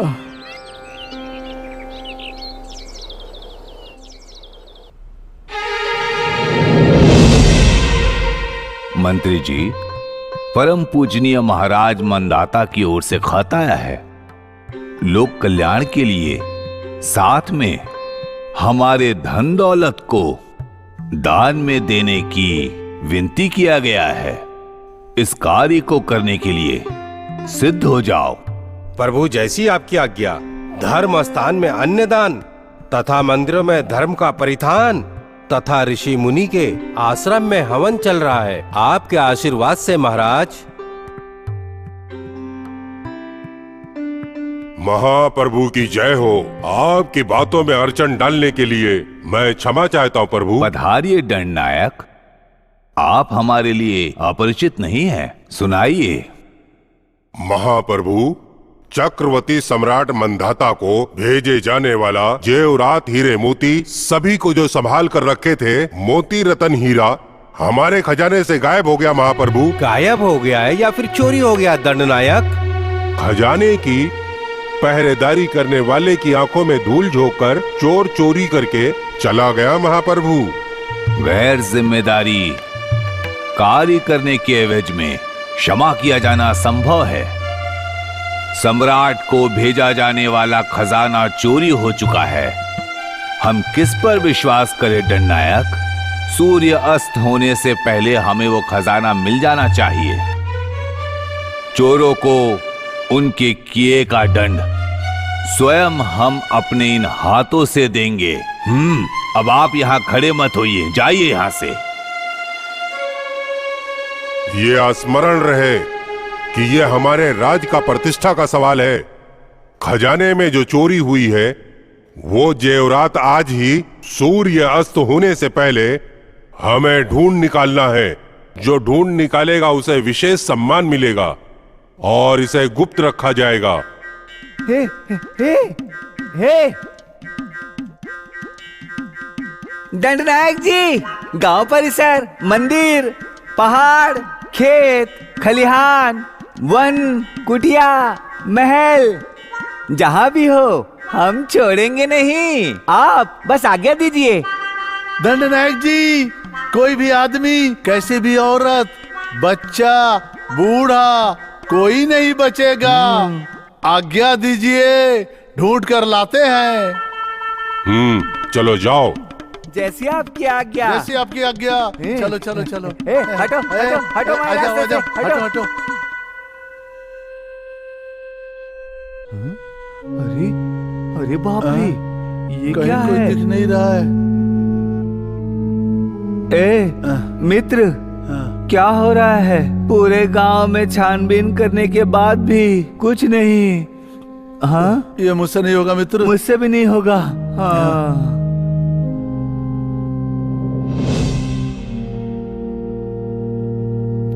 हाँ?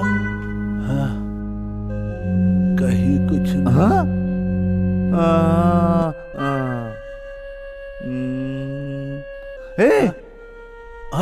हाँ? इतनी ठंड है यहाँ, फिर भी ये यहाँ इतनी ठंड में कैसे सो रहा है? इसको उठाएं क्या? चलो उठो उठो।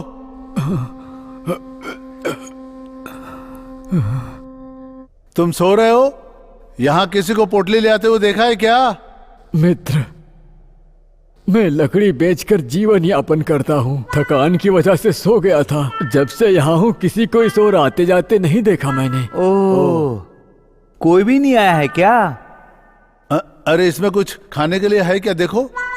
मित्र, मैं स्वयं विकट परिस्थिति में हूँ। आपको क्या खिला सकता हूँ? तो फिर पोटली में क्या है? पोटली में? इसमें क्या है? देखिए मित्र, ये यहाँ पर कैसे आया मुझे नहीं पता। मैं इसके बारे में कुछ भी नहीं जानता। रुक, मैं देखता हूँ। हाँ, देख देख देख। निश्चित ही इसमें कोई कीमती वस्तु होगी। अभी पता चल जाएगा इसमें क्या है। चल देखते हैं। ये क्या है? ये क्या है? हाँ? मोती, महाराज के खजाने, रत्न, हीरे। ये हीरे मोती जवाहरात तो महाराज का खजाना ही लग रहा है। अरे हाँ, ये महाराज के खजाने जैसा नहीं, महाराज के खजाने का ही है। तो उठाओ इसे, इसने चोरी किया है। नहीं मित्र, इसका और मेरा कोई संबंध नहीं है। मैं आप लोगों से सत्य बोल रहा हूँ। मैं इसके बारे में कुछ भी नहीं जानता।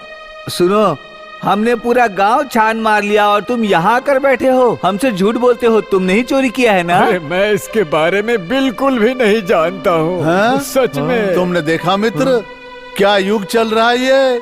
पोटली दबा के सोया है, चोर कहीं का। उठाओ इसे, लेकर चलो इसे राजा के पास। चोर?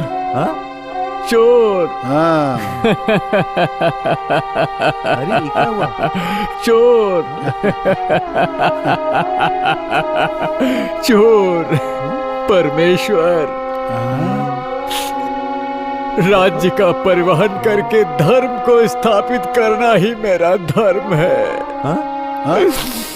मैं चोर नहीं हूँ, चोर नहीं हूँ, चोर नहीं हूँ। खजाने के साथ रंगे हाथ पकड़े गए हो तुम, और यहाँ न्याय नीति धर्म का पाठ पढ़ा रहे हो हमें। तुम्हें राज दरबार लेके जाना पड़ेगा। चलो आओ आओ, ये आंसू राजा के पास है। चलो चलो। छोड़ो, हे भगवान। महाराज की जय हो। दंडनायक जी, कुछ पता चला खजाने का? यदि मिल चुका है, सम्राट के उस खजाने को सभी गरीब लोगों में बांट दीजिए। हाँ महाप्रभु, खजाना मिल गया है। खजाने के साथ साथ चोर भी पकड़ा गया है महाप्रभु। कैसा नीच कार्य है। जिसने चोरी किया उसे बुलाओ इसी समय। भगवान। छी, हमारे इस राज्य में ऐसा कभी नहीं हुआ और इसने ये दुस्साहस किया।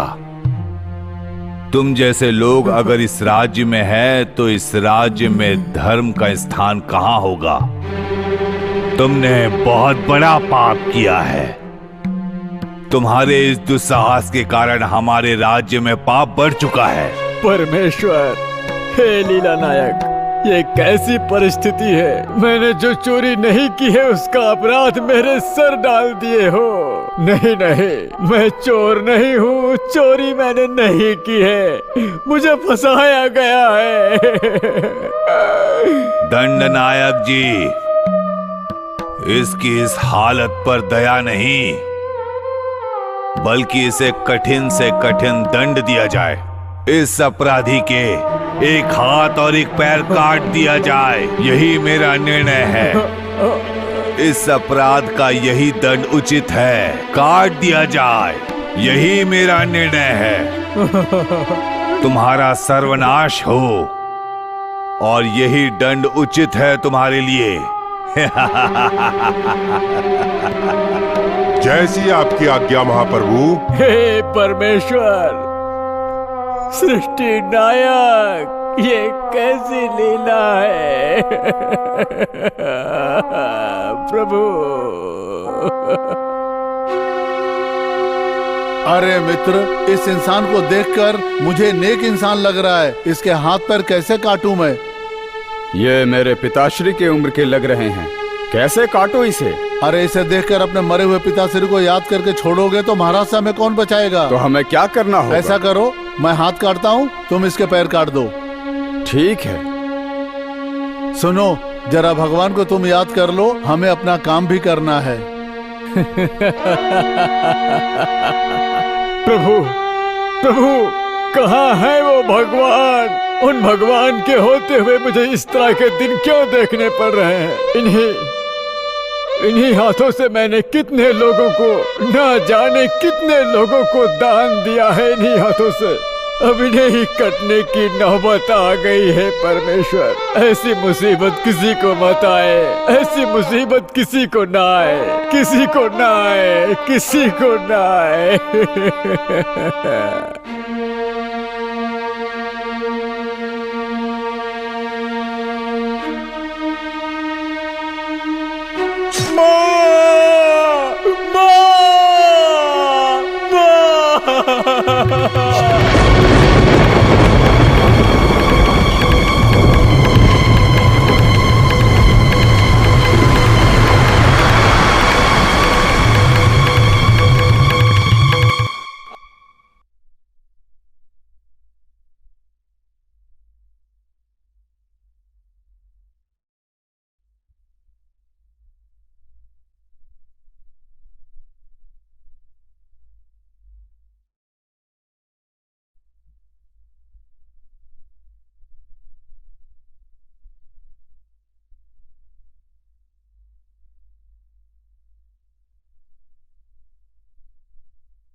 शनिदेव, शांत हो जाइए, दया कीजिए, आपके पूज्य की रक्षा कीजिए महाराज।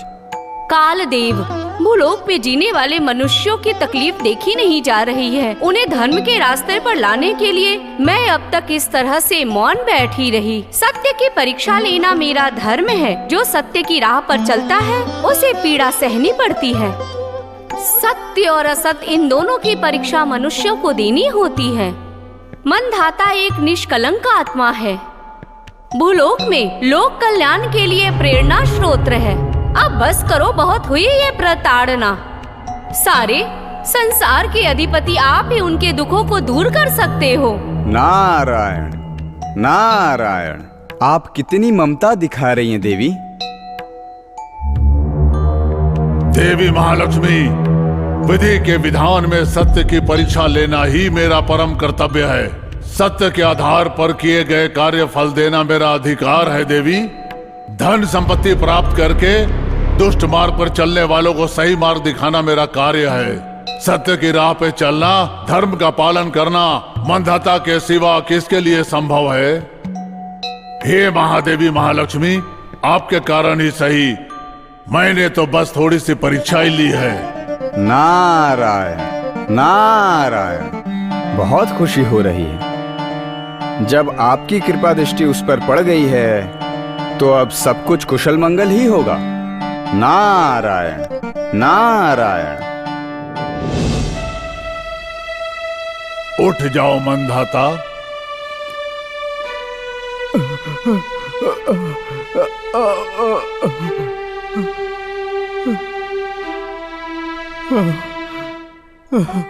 हे रक्षक प्रभु, परमेश्वर, रक्षा करने वाले, परीक्षा लेने वाले, लोक कल्याण के लिए धर्म स्थापित करने वाले परमात्मा, मैं अपने हाथ जोड़कर तहे दिल से आपको प्रणाम करना चाहता हूँ। मंधाता, युगों युगों तक जीवन का रहस्य के महामंत्रों का पालन करके मानव कुल को रास्ता दिखाओ।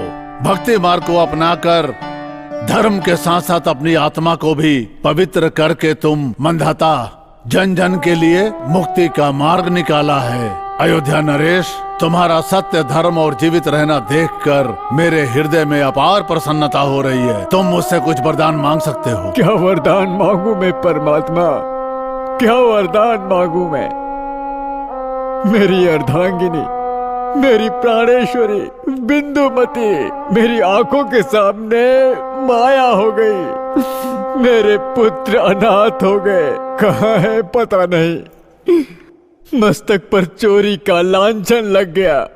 तत्पश्चात में कौन सा वरदान मांगू परमात्मा। आपकी दया तथा करुणा के अलावा मुझे कोई वरदान नहीं चाहिए, कोई वरदान नहीं। मंधाता, तुम चिंता मत करो। राजवंश इक्ष्वाकु में जन्म लेने वाले तुम्हारे कारण सत्य जीवित रहना चाहिए। धर्म का विस्तार तुम्हारे हाथ से होगा। काल चक्र के कारण ही तुम्हारा ये परीक्षण हुआ है। मेरे पूज्य पिता श्री काल भैरव और उनके आशीर्वाद से तुम्हारी सर्व मनोकामना पूर्ण होगी। मेरे आधा अंग मेरी बहन महालक्ष्मी, लक्ष्मी देवी के हस्त से उनका आशीर्वाद हमेशा हमेशा तुम्हारे साथ रहेगा।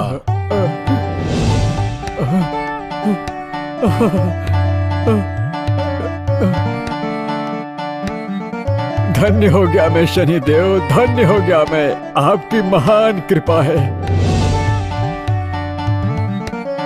माते, जगन माते, मुझे आशीर्वाद दीजिए माते, आशीर्वाद। पुत्र मंधाता, विजय प्राप्त करने वाले, मेरी आंखों के बिंदु हो तुम। इतने कष्टों के बाद भी अधर्म का मार्ग अपनाने के बजाय असत्य का साथ दिए बिना सत्य के मार्ग पर चले तुम। स्वयं उस वासुदेव का आशीर्वाद तुम्हें प्राप्त है।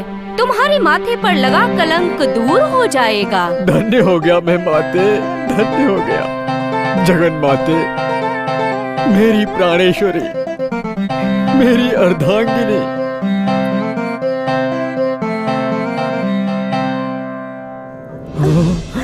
माते, स्वामी, देवी, परमेश्वर, प्राणेश्वरी, बिंदुमती, स्वामी, हमारे पुत्र कहाँ हैं? माँ, हमारे पुत्र। मंधाता, ये रहे तुम्हारे पुत्र, सुरक्षित हैं। पुत्र पुत्र पुत्र। मंधाता, तुमने इतने दुख सहे, फिर भी तुमने धर्म की डोर नहीं छोड़ी। मैं तुम्हें एक अलौकिक मंत्र अर्पित करता हूँ। नारायण नारायण। सुनो राजन, यही विधि का खेल है। सुख समृद्धि की देवी महालक्ष्मी, विधि श्रेष्ठ शनिदेव, इसे पहचान कर जीने वाले मानव जाति को भूलोक में धर्म की स्थापना करके सबको सुख शांति प्राप्त हो तथा चैन से जीवन यापन करें। आप सभी का कुशल मंगल हो।